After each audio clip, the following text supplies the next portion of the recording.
ನಾನು ನಮ್ಮ ಸಣ್ಣಗೌಡ್ರನ್ನ ನಾನು ಕರಿತಾ ಇದ್ದೀನಿ. ನಮಸ್ಕಾರ ಸಣ್ಣಗೌಡ್ರೆ.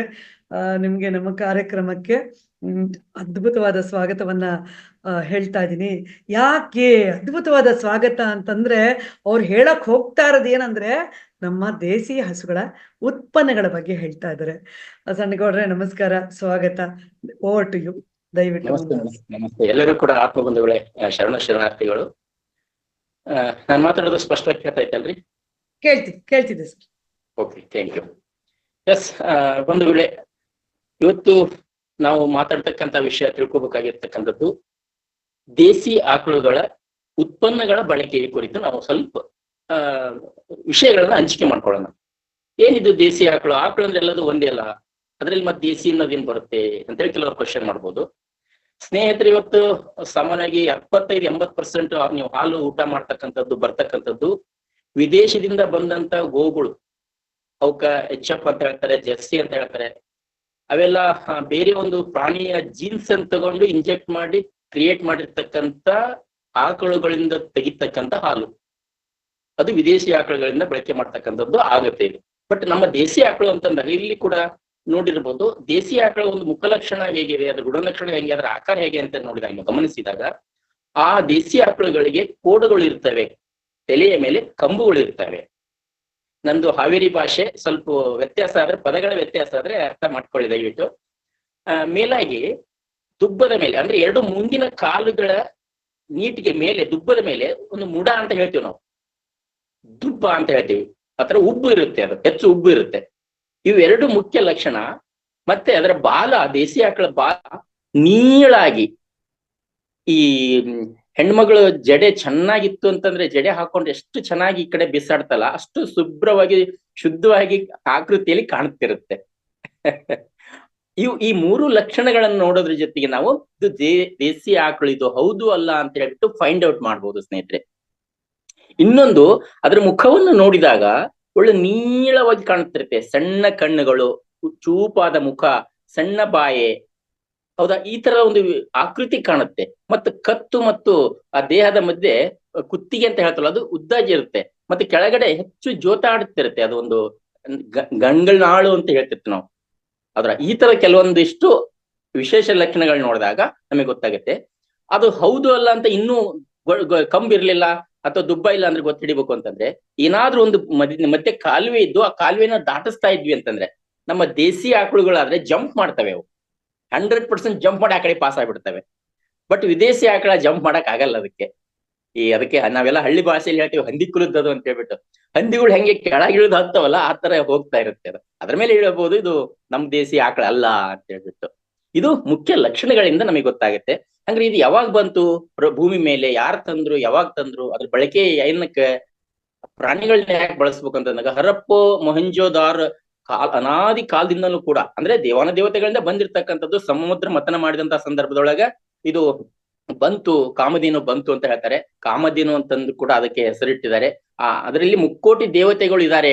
ಪ್ರತಿಯೊಂದು ಭಾಗದಲ್ಲೂ ಕೂಡ 3 ಕೋಟಿ ದೇವರು ಇದ್ದಾರೆ ಅದರಲ್ಲಿ ಅಂತ ಹೇಳ್ಬಿಟ್ಟು. ಸಾಮಾನ್ಯವಾಗಿ ಕೆಲವೊಂದು ಗೃಹ ಪ್ರವೇಶ ಮಾಡ್ಬೇಕಾದ್ರೂ ಕೂಡ ಆ ಗೋಮಾತೆ ಬೇಕು. ನೋಡಿ, ನಾವೆಲ್ಲ ಹಸು ಅಂತೀವಿ, ಆಕಳು ಅಂತೀವಿ, ಬಟ್ ಆ ಸಂದರ್ಭದಲ್ಲಿ ಗೋಮಾತೆ ಕರ್ಕೊಂಬರ್ರಿ ಅಂತ ಹೇಳ್ತಾರೆ. ಭೂಮಾತೆ, ಗೋಮಾತೆ, ಪ್ರಕೃತಿ ಮಾತೆ.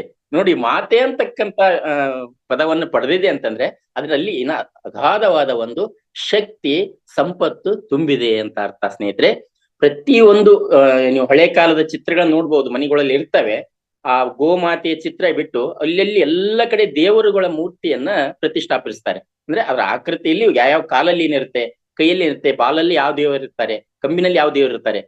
ಸಮ್ ಟೈಮ್ ಕೆಲವೊಂದು ಸಂದರ್ಭದಲ್ಲಿ ದೇಹದ ಆಕಳಿನ ಹಿಂದ್ಗಡೆ ರಿಸರ್ಚ್ ಮಾಡ್ತಕ್ಕಂತ ಭಾಗವನ್ನು ಪೂಜೆ ಮಾಡಿ ಧನ್ಯತೆಯನ್ನು ಕುಡಿತಕ್ಕಂತ, ನಮಸ್ಕಾರ ಮಾಡ್ತಕ್ಕಂತದ್ದು ನಮ್ಮ ಧರ್ಮದಲ್ಲಿ ನೋಡ್ತಾ ಇದ್ದೇವೆ ಸ್ನೇಹಿತರೆ.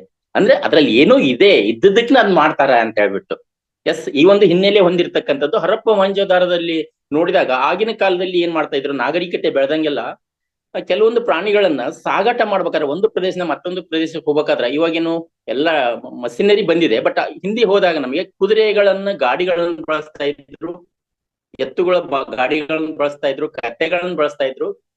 ಅವಾಗಿನ ದಾರಿಗಳು ದುರ್ಗಮವಾಗಿದ್ದಾಗ ಈ ಬಲವಾಡ್ ಇರ್ತಕ್ಕಂಥ ಎತ್ತುಗಳನ್ನ ಅದ್ರ ಮೇಲೆ ಭಾರ ಹೇರ್ಬಿಟ್ಟು ಒಂದು ಪ್ರದೇಶದಿಂದ ಮತ್ತೊಂದು ಪ್ರದೇಶಕ್ಕೆ ವಸ್ತುಗಳನ್ನ ತಮ್ಮ ಸರಕು ಸಮಾಂಜಾಮಗಳನ್ನ ಸಾಗಿಸ್ಲಿಕ್ಕೆ ಉಪಯೋಗ ಮಾಡ್ತಾ ಇದ್ರು. ಈ ತರ ದೇಸಿ ಆಕಳುಗಳನ್ನ ಅವಾಗ ಉಪಯೋಗ ಮಾಡ್ತಾ ಇದ್ರು.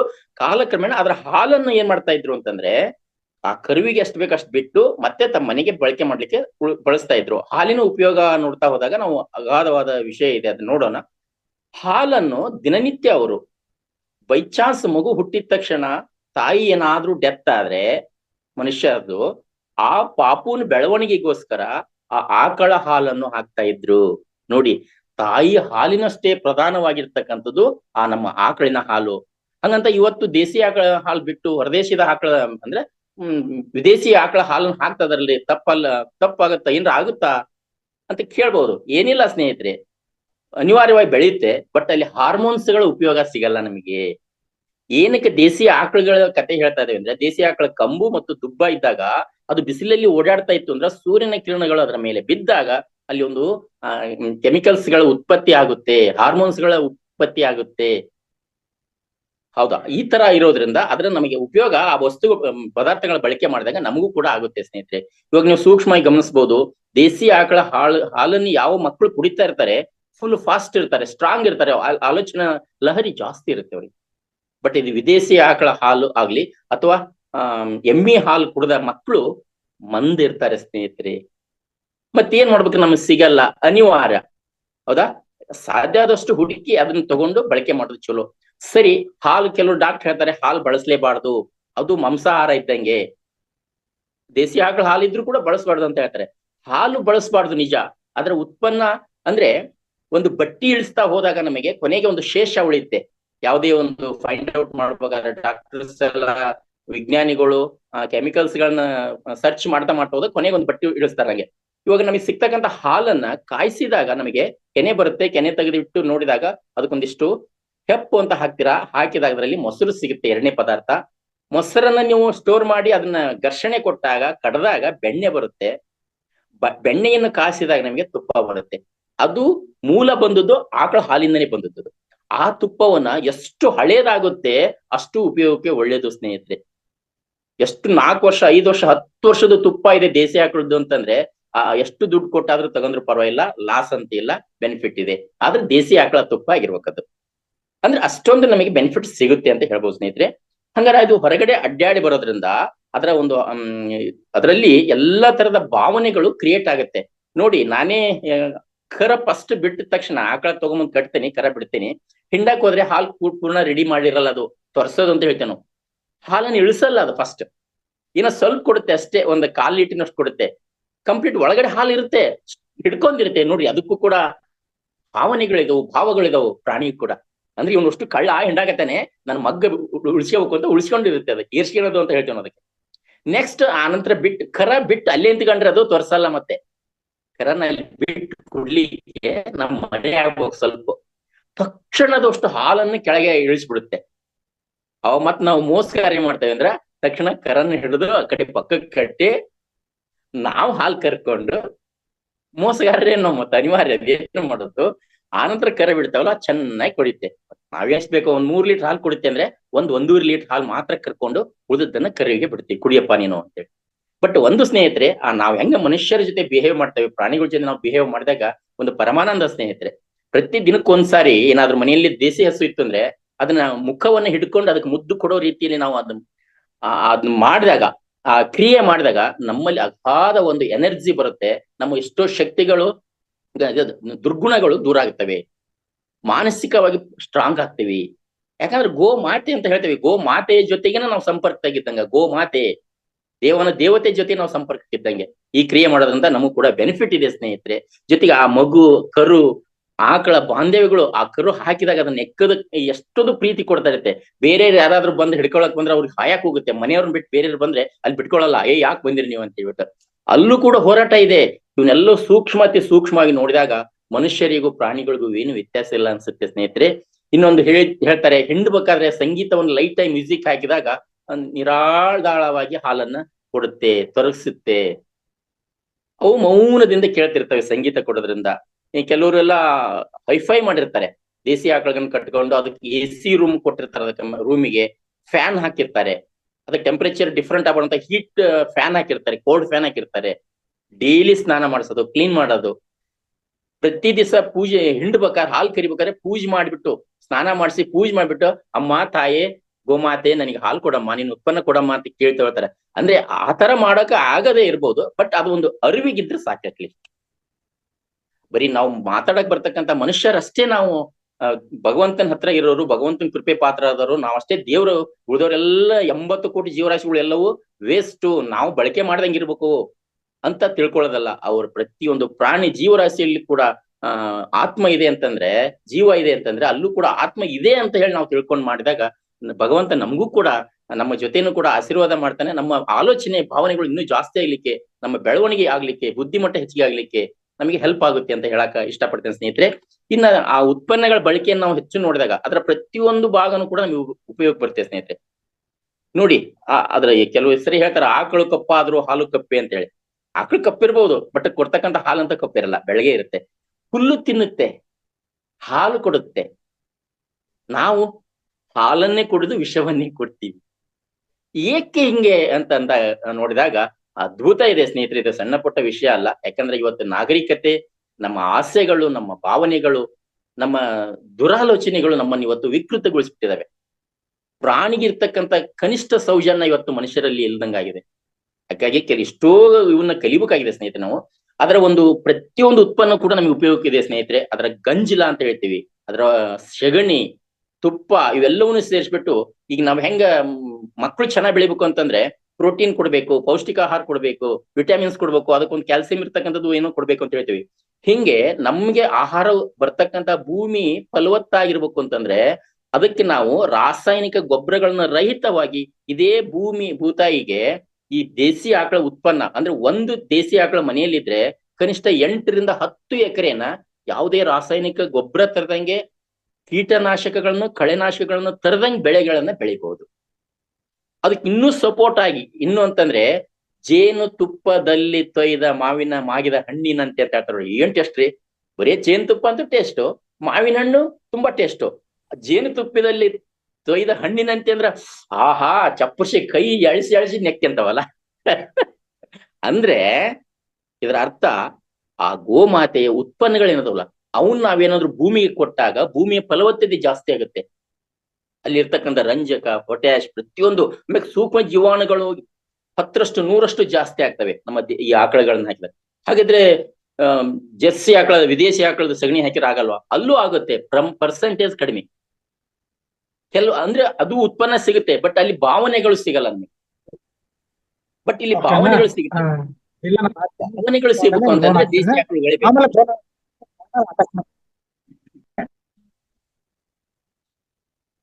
ಯಾರ್ದು ಮಾತಾಡಿ ಇಲ್ಲ, ಮ್ಯೂಟ್ ಮಾಡಿದ್ವಿ. ಓಕೆ.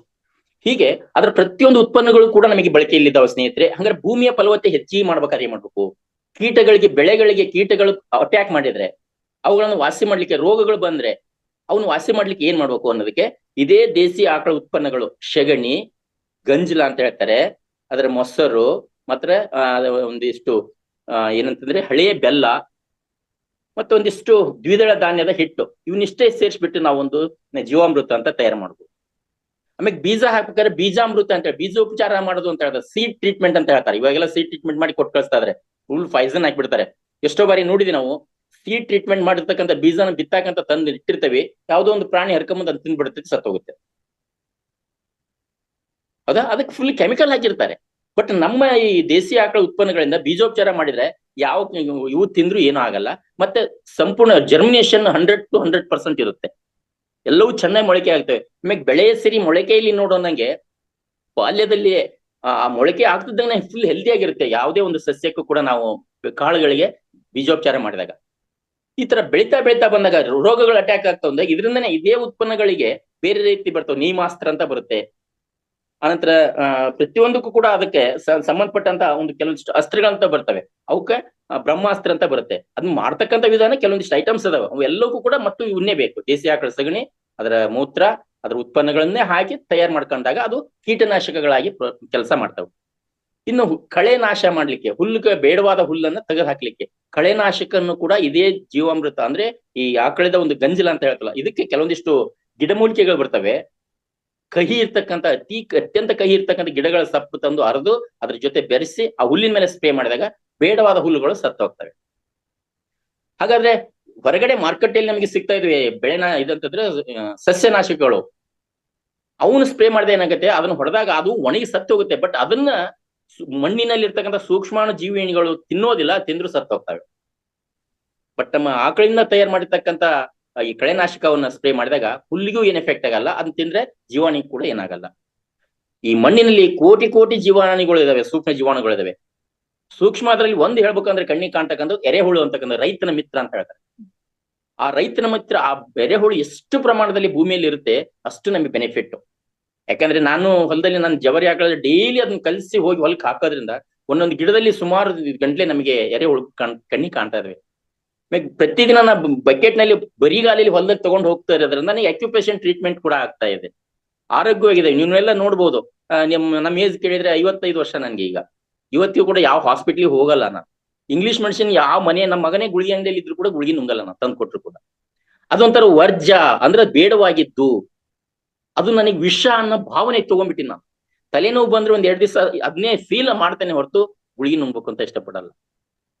ಅದಕ್ಕೆ ನಮ್ಗೆ ಇವತ್ತು ಈ ಕ್ಲಾಸಿಗೆ ಬಂದ್ಮೇಲೆ ನಮ್ಗೆ ಅತ್ಯದ್ಭುತವಾದ ಮುದ್ರೆಗಳು, ಕೆಲವೊಂದು ಚಿಕಿತ್ಸೆಗಳನ್ನ ಹೇಳಿದ್ದಾರೆ. ಅದರಿಂದ ನಾವು ಕೂಡ ಯಾವುದೇ ಸಣ್ಣ ಪುಟ್ಟ ಕಾಯಿಲೆ ಬಂದ್ರು ಕೂಡ ವಾಸಿ ಮಾಡ್ಕೊಳ್ತಕ್ಕಂಥ ನಮಗೆ ವಿಧಾನಗಳು ನಮ್ಗೆ ಸಿಕ್ಕಿದೆ ಸ್ನೇಹಿತರೆ.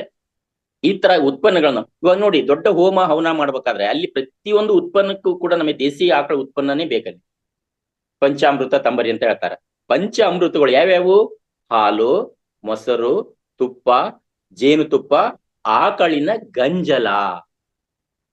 ನೋಡಿ 4 ಇವೇ ಬಂದು, ಹೌದಾ? ಪಂಚಾಮೃತ. ನೋಡಿ ಎಂತೆಂತ ಹೋಮ ಹವನ ಮಾಡ್ಬೇಕಾದ್ರು ಕೂಡ. ಆಮ್ಯಾಕೆ ಅಲ್ಲಿ ಅಗ್ನಿಹೋತ್ರ ಮಾಡ್ತಾರೆ, ಅಲ್ಲಿ ಕೂಡ ಏನ್ ಬೇಕಾಗತ್ತೆ? ಜವಾರಿ ಆಕಳನ್ನ ಕುಳ್ಳೆ ಬೇಕಾಗತ್ತೆ ಅಲ್ಲಿ.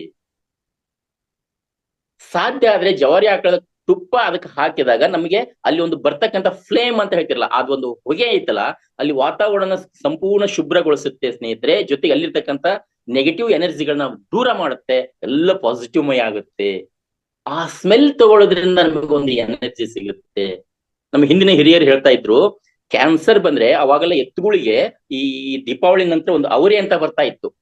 ಅದಕ್ಕೆಲ್ಲ ಸುಲ್ದು ಬಿಟ್ಟು ಕಾಳು ಪಲ್ಯ ಮಾಡ್ತಾ ಇದ್ರು. ಅದನ್ನ ಚೆನ್ನಾಗಿ ತಿನ್ನಿಸ್ತಾ ಇದ್ರು ಎತ್ತುಗಳಿಗೆ, ಪ್ರಾಣಿಗಳಿಗೆ ತಿನ್ನಿಸಿ ಅದನ್ನ ಕಟ್ಟಿದಾಗ ಅದು ಅಂತ ಅಂತಿತ್ತ, ಅದು ಉಸಿರು ಬಿಡ್ತಾ ಇತ್ತು. ಚೆನ್ನಾಗಿ ಮೇದ್ ಮಲ್ಕೊಂಡಾಗ ಜಗದು ಉಸಿರು ಬಿಡ್ತಾ, ಆ ಉಸಿರನ್ನ ತಗೊಂಡ್ರೆ ಸಾಕು ಕ್ಯಾನ್ಸರ್ ಕಾಯಿಲೆ ವಾಸಿ ಆಗುತ್ತೆ ಅಂತ ಹೇಳ್ತಾ ಇದ್ರು. ನೋಡಿ, ಪ್ರಾಣಿ ತಿಂದದ್ದು ಉಸಿರು ಬಿಟ್ಟಿದ್ದು, ಅದ್ರ ಉಸಿರು ತಗೊಂಡ್ರು ಕೂಡ ಕಾಯಿಲೆ ವಾಸಿ. ಅಂದ್ರೆ ಅದರ ಬೇಸಿಕ್ ನೋಡಿದಾಗ ಈ ಫ್ಲೇಮ್ ಬರೋದ್ರಿಂದ, ನಾವು ಅಗ್ನಿಹೋತ್ರ ಮಾಡಿದಾಗ ಬರ್ತಕ್ಕಂಥ ಫ್ಲೇಮ್ ಇಂದ ಇಲ್ಲ ಆಗುತ್ತೆ. ಹಿಂದಿನ ಕಾಲದಲ್ಲಿ ಮಳೆಯ ಕೊರತೆ ಆದಾಗ, ಮೋಡ ಇತ್ತು ಮಳೆ ಬರ್ತಾ ಇಲ್ಲ ಅಂತಂದ್ರೆ ಎಲ್ಲರಿ ರೈತರಿಗೆ ಸೇರಿಸ್ಬಿಟ್ಟು ಅದನ್ನ ಹಾಕ್ಲಿಕ್ಕೆ ಹೇಳರಂತೆ, ಮಳೆ ಬರ್ತಾ ಇತ್ತಂತೆ. ಅದರಲ್ಲಿ ಆ ಒಂದು ಫ್ಲೇಮ್ ರಿಲೀಸ್ ಆದಾಗ ಕೆಮಿಕಲ್ ರಿಯಾಕ್ಷನ್ ಆಗ್ಬಿಟ್ಟು ಮಳೆ ಬರ್ಲಿಕ್ಕೆ ಹೆಲ್ಪ್ ಆಗ್ತಾ ಇತ್ತು ಅಂತ ಹೇಳ್ಬಿಟ್ಟು ಇಷ್ಟು ಹೇಳ್ತಾ ಇದ್ರು. ಎಷ್ಟು ಇನ್ನೊಂದು 5 ನಿಮಿಷ ಮಾತಾಡ್ಬೋದಾ ಮೇಡಮ್? ಸಾಕ್ರೆ ಟೈಮ್? ಮಾತಾಡಿ. ಈ ತರ ನಾವು ಭೂಮಿ ಹುಣ್ಣಿಮೆ ಅಂತ ಮಾಡ್ತೇವೆ ಸ್ನೇಹಿತರೆ, ನೋಡಿರ್ಬೋದು ನೀವೆಲ್ಲ. ಆಗಸ್ಟ್ ನಂತರ ಸೆಪ್ಟೆಂಬರ್ ತಿಂಗಳಲ್ಲಿ ಬರುತ್ತೆ. ಆ ಟೈಮ್ ನಲ್ಲಿ ಎಲ್ಲರೂ ಕೂಡ ರೈತರು ಹೊಲಕ್ಕೆ ಹೋಗ್ತೇವಿ, ಅಲ್ಲೆಲ್ಲ ಆಕಳಿನ ಕುಳ್ಳಿ ತಗೊಂಡೋಗಿ ಅಲ್ಲಿ ಲೋಬನ ಹಾಕ್ತೇವಿ. ಅದೆಲ್ಲರೂ ಹಾಕಿದಾಗ ಅಲ್ಲಿ ಆಗ್ತಕ್ಕಂಥ ಒಂದು ಕ್ರಿಯೆ ಹಂಗಿರುತ್ತೆ. ಅದು ಅಂದ್ರೆ ಆ ಸಮಯದೊಳಗೆ ಮಳೆ ಬೇಕಾಗಿರುತ್ತೆ, ಮೋಡ ಇರುತ್ತೆ, ಮಳೆ ಬಂದಿರಲ್ಲ. ಅದೊಂದು ಕ್ರಿಯೆ ಆಗ್ಲಿ ಅನ್ನೋ ಉದ್ದೇಶಕ್ಕೆ ಆ ತರ ಮಾಡ್ತಾ ಇರ್ತಾರೆ. ಬಟ್ ಹಿಂದೆಲ್ಲರೂ ಮಾಡೋರು ಆ ಟೈಮಿಗೆ ಬರೋದು. ಬಟ್ ಇವತ್ತು ಅಕಾಲಿಕ ಮಳೆ ಯಾವಾಗ ಬರುತ್ತೋ ಯಾವಾಗ ಹೋಗುತ್ತೋ ಗೊತ್ತಿಲ್ಲ. ಅದಕ್ಕೆಲ್ಲ ನಮ್ಮ ಭಾವನೆಗಳು, ನಮ್ಮ ಕ್ರಿಯೆಗಳೇ ಕಾರಣ ಅಂತ ಹೇಳ್ಬೋದು. ಎಸ್, ಈ ತರ ದೇಸಿ ಆಕಳ ಉತ್ಪನ್ನಗಳ ಬಳಕೆ ಇದೆ ಸ್ನೇಹಿತರೆ. ಇನ್ನದು ಹೇಳ್ತೆ, ಆಕಳು ತೊಟ್ಟಿದರೆ ಕುಳ್ಳಾದೆ ಬೆರಣಿಯಾದೆ, ತೊಟ್ಟಿದರೆ ಬೆರಣಿಯಾದೆ, ಸುಟ್ಟರೆ ಕುರುಳಾದೆ, ಇದು ಬೂದಿಯಾದೆ, ನೀನ್ ಯಾರಿಗಾದಿಯೋ ಮಾನವ ಅಂತ. ಅಂದ್ರೆ ಅದ್ರ ಆಕಳು ಇದ್ದಾಗ್ಲೂ ಲಾಭ ಇದೆ, ಅದ್ರ ಸೆಗಣಿನೂ ಲಾಭ ಇದೆ. ಅದ್ರ ಸುಟ್ಟಂತ ಬೂದಿನೂ ಕೂಡ ನಮಗೆ ಹಣೆಗೆ ಹಚ್ಕೊಳ್ತೇವೆ. ಬೂದಿ ವಿಭೂತಿ ಅಂತ ಇವತ್ತೆಲ್ಲ ಧರಿಸ್ತಾ ಇದಾವಲ್ಲ ಸ್ನೇಹಿತರೆ, ಅದು ದೇಸಿ ಆಕಳ ಕುಳ್ಳುಗಳಿಂದನೇ ಮಾಡಿರ್ತಕ್ಕಂಥದ್ದು. ಆ ದೇಸಿ ಆಕಳ ಕುಳ್ಳನ್ನ 1000 ಡಿಗ್ರಿ ಟೆಂಪರೇಚರ್ ನಲ್ಲಿ ಕಾಯಿಸ್ತಾ ಹೋದಾಗೆ ಅದು ಒಂದು ಕೆಮಿಕಲ್ ಇದರಿಂದ ನಮ್ಗೆ ಹೀಲಿಯಂ ಏನೋ ಹೇಳ್ತಾರೆ ಅದಕ್ಕೆ. ಮೋಸ್ಟ್ಲಿ ನಮ್ಗೆ ಡಾಕ್ಟರ್ಗೆ ಗೊತ್ತಿರ್ಬೋದು ಅನ್ಸುತ್ತೆ ಅದು, ಅಥವಾ ಕೆಮಿಕಲ್ ಇದ್ರೆ ಅವ್ರಿಗೆ ಗೊತ್ತಾಗುತ್ತೆ. ಅದು ಅಂದ್ರೆ ಬಂಗಾಳ ತಯಾರು ಮಾಡ್ಬೇಕಾದ್ರೆ ಬೇಕಾಗಿರ್ತಕ್ಕಂಥ ಅದೊಂದು ಮೂಲ ವಸ್ತು, ಅದು ಸಿಗುತ್ತೆ ಅಂತ ಹೇಳ್ತಾರೆ. ಹೀಗೆ ಇವೆಲ್ಲ ಉತ್ಪನ್ನಗಳು ಆ ಆಕಳಕ್ಕ ಮೈಯಾಗ ಅಚ್ಚೇರ್ ಬಂಗಾರ ಅಂತ ಹೇಳ್ತಾ ಇದ್ರು ನಮ್ಗೆ ಅವಾಗ. ನಾವೇನ್ ತಿಳ್ಕೊಂತಿದ್ವಿ, ಅದ್ರ ಹಾಲು ತುಪ್ಪ ಮಾರಾಟ ಮಾಡಿದ್ರೆ ದುಡ್ಡು ಬರ್ತಲ್ಲ, ದುಡ್ಡನ್ಯಾಗ ಅಷ್ಟು ಬಂಗಾರ ತಗೋಬಹುದು ಅಂತ ಹೇಳ್ತಿದ್ವಿ. ಅದು ನಿಜ. ಬಟ್ ಒಂದು ಇತಿಹಾಸದಲ್ಲಿ ಒಂದು ಇದರಲ್ಲಿ ಕೇಳಿರ್ತಕ್ಕಂಥದ್ದು, ಕೋಟಿ ಆಕಳುಗಳಲ್ಲಿ ಗೋಮಾತೆಯಲ್ಲಿ ಒಂದು ಆಕಳಿಗೆ ಎದೆಯ ಕೆಳಗಡೆ ಗುಂಡಿನಲ್ಲಿ ಅದು ಒಂದು ನೀರಾಂಜನ ಅಂತ ಹೇಳ್ತಾರೆ, ಅದು ಕಪ್ಪು ಬಂಗಾರ ಅಂತ ಹೇಳ್ತಾರ, ಅದು ಕೂಡ ಇರುತ್ತೆ ಅಂತೆ. ಉದಾಹರಣೆಗೆ ಹಾವಿಗೆ, ಸರ್ಪಗಳಿಗೆ, ಕಾಳಿಂಗಗಳಿಗೆ ಮೇಲೆ ವಜ್ರ ಇರುತ್ತೆ ಅಥವಾ ರತ್ನ ಇರುತ್ತೆ ಅಂತ ಹೇಳ್ತಾರಲ್ಲ, ಹಂಗ ಅದು ಇದ್ದುದೇ ನಿಜ. ಆದ್ರೆ ಆಕಳಿಗೂ ಕೂಡ ಅದು ಇರುತ್ತೆ ಅಂತ ಹೇಳಿ ಇತಿಹಾಸದ ಒಂದು ಕೆಲವು ಪುರಾಣಗಳಲ್ಲಿ ಕೇಳಿರ್ತಕ್ಕಂಥದ್ದು. ಈ ತರಹದ ಒಂದು ವ್ಯವಸ್ಥೆಯನ್ನು ಕೂಡ ಇದೆ. ಇನ್ನು ಆಕಳು ಸತ್ತಾಗ್ಲೂ ಕೂಡ ಅದರ ದೇಹವನ್ನ ನಾವು ಇಡೋದ್ರಿಂದ, ಇನ್ನೊಂದು ಹೇಳ್ತೇನೆ ಸ್ನೇಹಿತರೆ, ಆಕಳು ಕರು ಹಾಕ್ಬೇಕಾದ್ರೆ, ನಾನು ಮೊನ್ನೆ ಸ್ಟೋರ್ ಮಾಡಿಟ್ಟಿದ್ದೀನಿ, ಅದು ಕರು ಹಾಕ್ಬೇಕಾದ್ರೆ ಫಸ್ಟಿಗೆ ಒಂದು ನೀರಿನ ಇರ್ತಕ್ಕಂಥದ್ದು ಒಂದು ಪ್ರಮಾಣದ ಒಂದು ಬಲೂನ್ ಟೈಪ್ ಅದರಲ್ಲಿ ನೀರು ಬರುತ್ತೆ. ಅದಕ್ಕೆ ನಾವು ಹಳ್ಳಿ ಭಾಷೆಯಲ್ಲಿ ಹೇಳ್ತೇನೆ ಸ್ನೇಹಿತರೆ, ನನಗೆ ಹೊಸ ಭಾಷೆ ಗೊತ್ತಿಲ್ಲದಕ್ಕೆ ಅನ್ಯತಾ ಭಾವಿಸಬೇಡಿ. ಹುಚ್ಚಿ ಬುರುಡಿ ಅಂತ ಹೇಳ್ತೀವಿ ನಾವು. ಅದ್ರಲ್ಲಿ ಸುಮಾರು ಒಂದು 2.5 ಲೀಟರ್ 3 ಲೀಟರ್ನಷ್ಟು ಜಲ ಇರ್ತದೆ. ಆ ಜಲವನ್ನು ನಾವು ಸ್ಟೋರ್ ಮಾಡಿಡೋದ್ರಿಂದ ಒಂದು ಟ್ರ್ಯಾಕ್ಟರ್ ಯೂರಿಯಾ ಗೊಬ್ಬರಕ್ಕೆ, ಅಂದ್ರೆ ಸುಮಾರು ಒಂದು 50-60 ಚೀಲ ಯೂರಿಯಾ ಗೊಬ್ಬರಕ್ಕೆ ಇರ್ತಕ್ಕಂಥ ಕೆಪಾಸಿಟಿ ಅದು ಒಂದು 2.5 ಲೀಟರ್ ಜಲದಲ್ಲಿ ಇರುತ್ತೆ ಸ್ನೇಹಿತರೆ. ಅದನ್ನ ಸ್ಟೋರ್ ಮಾಡಿಬಿಟ್ಟು ಹೊಲಕ್ಕೆ ಕೂಡ ಅದನ್ನ ಹಾಕ್ಬಹುದು. ಇನ್ನ ಅದು ಕರು ಹಾಕಿದ ನಂತರ ಬರ್ತಕ್ಕಂಥ ಮಾಸ ಅಂತ ಹೇಳ್ತೀವಿ, ವಿಜ್ಞಾನ ಭಾಷೆ ಒಳಗೆ ಏನ್ ಹೇಳ್ತಾರೆ ಗೊತ್ತಿಲ್ಲ. ಆ ಮಾಸವನ್ನು ಕೂಡ ತೆಗೆದಿಡೋದ್ರಿಂದ ಒಂದು ಟ್ರ್ಯಾಕ್ಟರ್ DAP ಗೊಬ್ಬರಕ್ಕೆ ಸಮ ಸ್ನೇಹಿತರೆ. ಅದನ್ನ ವ್ಯವಸ್ಥೆ ಇಡ್ಬೇಕು ಚೆನ್ನಾಗಿ, ಅದ್ ಮಾಡತಕ್ಕಂಥ ವ್ಯವಸ್ಥೆಗಳು ಆತರ ಇಟ್ಟಾಗ ಅದು ಕೂಡ ಅದು ಉಪಯೋಗ ಬರುತ್ತೆ. ಬಟ್ ಆಮೇಲೆ ದನಗಳು ಏನಾದ್ರೂ ಸತ್ತು ನಮ್ ಹಿಂದೆಲ್ಲ ಮಾಡ್ತಾ ಇದ್ವಿ, ದೊಡ್ಡದಾದಂತ ಗುಂಡಿ ತೆಗೆದು ಅದರಲ್ಲಿ ಹುಗಿದ್ ಬಿಟ್ಟು ಮೇಲೆ ಒಂದು ನೆನಪಿಗೋಸ್ಕರ ಒಂದು ತೆಂಗಿನ ಗಿಡನೋ ಯಾವ್ದೋ ಗಿಡ ಹಚ್ತಾ ಇದ್ವಿ, ಚೆನ್ನಾಗಿ ಹೆಲ್ದಿಯಾಗಿ ಬೆಳೀತಾ ಇತ್ತು. ಅಂದ್ರೆ ಆ ಗಿಡಕ್ಕೆ ಬೇಕಂತ ಎಲ್ಲ ಪೌಷ್ಟಿಕಾಂಶಗಳು ಅದರಲ್ಲಿ ಪೋಷಕಾಂಶಗಳು ಸಿಗ್ತಾ ಇದ್ವು. ಇವಾಗಲೂ ಕೂಡ ಹೇಳ್ತಾರೆ, ಕರುಗಳು ಏನಾದ್ರೂ ಸತ್ರೆ ಒಂದು ಅದಕ್ಕೆ ಹಿಡಿತಕ್ಕಂಥ ಕಲ್ಲಿನ ಬಾನೆ ಅಥವಾ ಮಣ್ಣಿನ ಬಾನೆ ಮಾಡಲಿ ಹಾಕಿ ಅದ್ರ ತುಂಬಾ ಉಪ್ಪು, ಸ್ವಲ್ಪ ಸಗಣಿ, ಗಂಜಲ ಮತ್ತು ಸಗಣಿ ತುಂಬಿ ಮ್ಯಾಲ್ ಫುಲ್ ಪ್ಯಾಕ್ ಮಾಡ್ರಿ. 6 ತಿಂಗಳು ಬಿಟ್ರೆ ಸಾಕು, ನೀವು ಕಂಪ್ಲೀಟ್ ಗೊಬ್ಬರ ಆಗಿರುತ್ತೆ. ಅದು ಫಲವತ್ತಾದ ಗೊಬ್ಬರ ಆಗಿರುತ್ತೆ. ಅದನ್ನೊಂದು ಸ್ವಲ್ಪ ತಗೊಂಡು, ಈ ಡಾಕ್ಟರ್ ಮಾಡ್ತಾರೆ ನೋಡಿ, ಚೂರು ಒಂದು ಇಂಜೆಕ್ಟ್, ಒಂದು 5 ml ತಕೊಂಡು ಇಂಜೆಕ್ಟ್ ಮಾಡ್ತಾರಲ್ಲ, ಹಂಗೆ ಅದನ್ನೊಂದು ಸಣ್ಣ ಪ್ರಮಾಣದಲ್ಲಿ ತಗೊಂಡು ನಾವು ಭೂಮಿಗೆ, ಬೆಳೆಗೆ ಅದನ್ನ ಡೆಲ್ಯೂಟ್ ಮಾಡ್ಕೊಂಡು ನೀರಿನ ಜೊತೆ ಬೆರೆಸ್ಕೊಂಡು ಭೂಮಿಗೆ ಹಾಕಿದಾಗ ಆ ಬೆಳೆಗಳು ಅತ್ಯದ್ಭುತವಾಗಿ ಬರ್ತವೆ. ಯಾಕಂದ್ರೆ ಅಷ್ಟೊಂದು ಪೋಷಕಾಂಶಗಳು ಅದರಲ್ಲಿ ಸಿಗ್ತವೆ. ಇದ್ದಾಗ್ಲೂ ಸಿಗ್ತವೆ.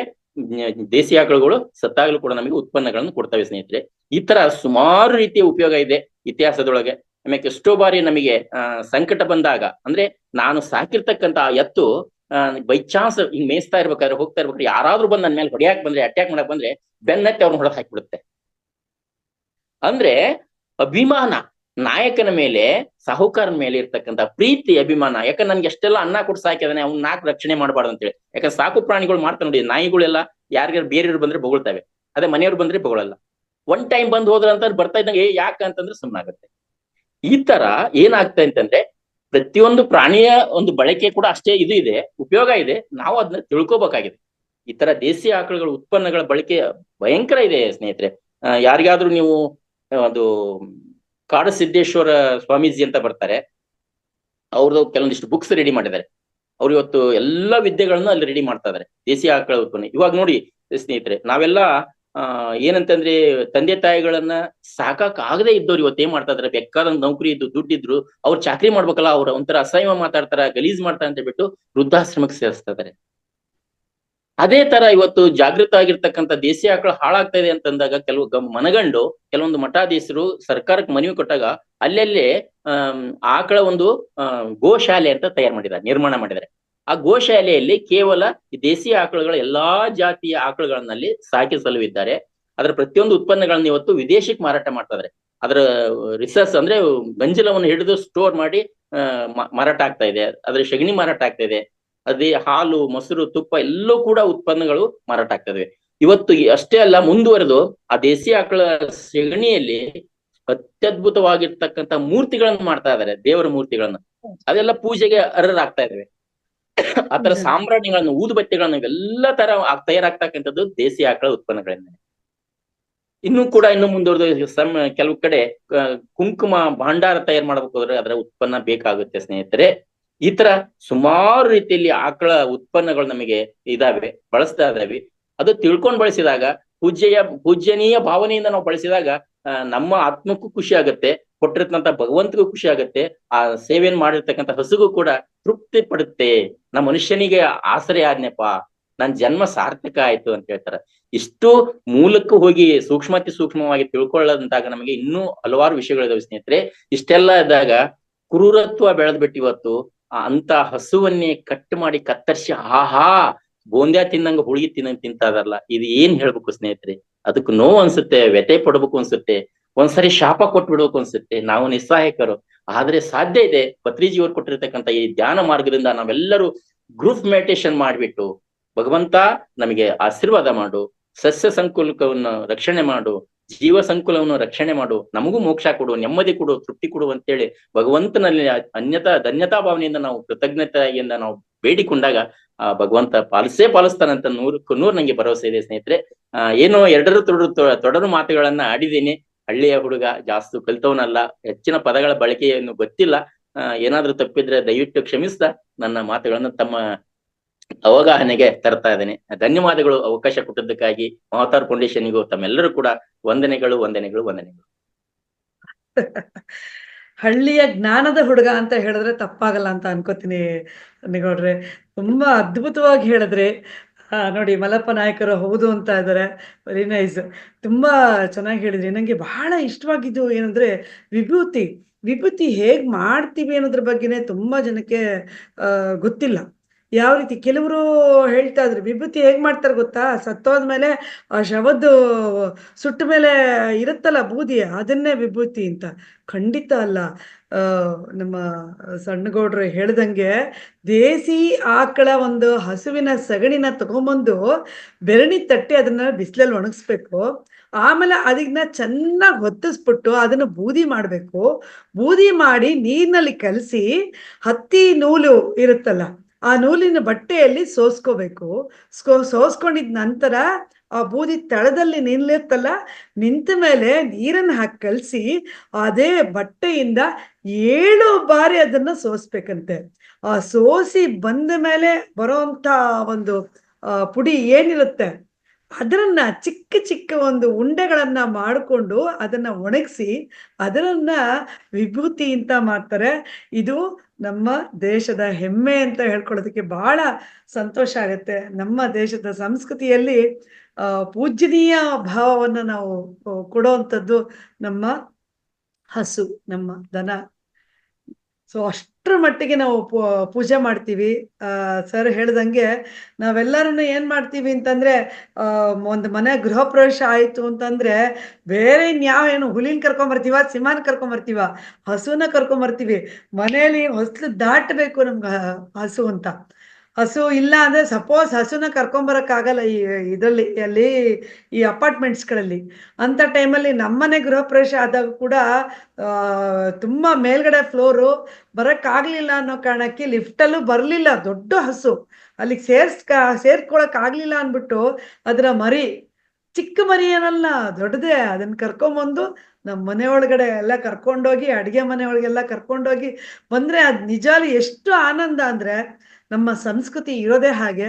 ಸಂಪದ್ಭರಿತವಾದ ದೇಶ ನಮ್ದು.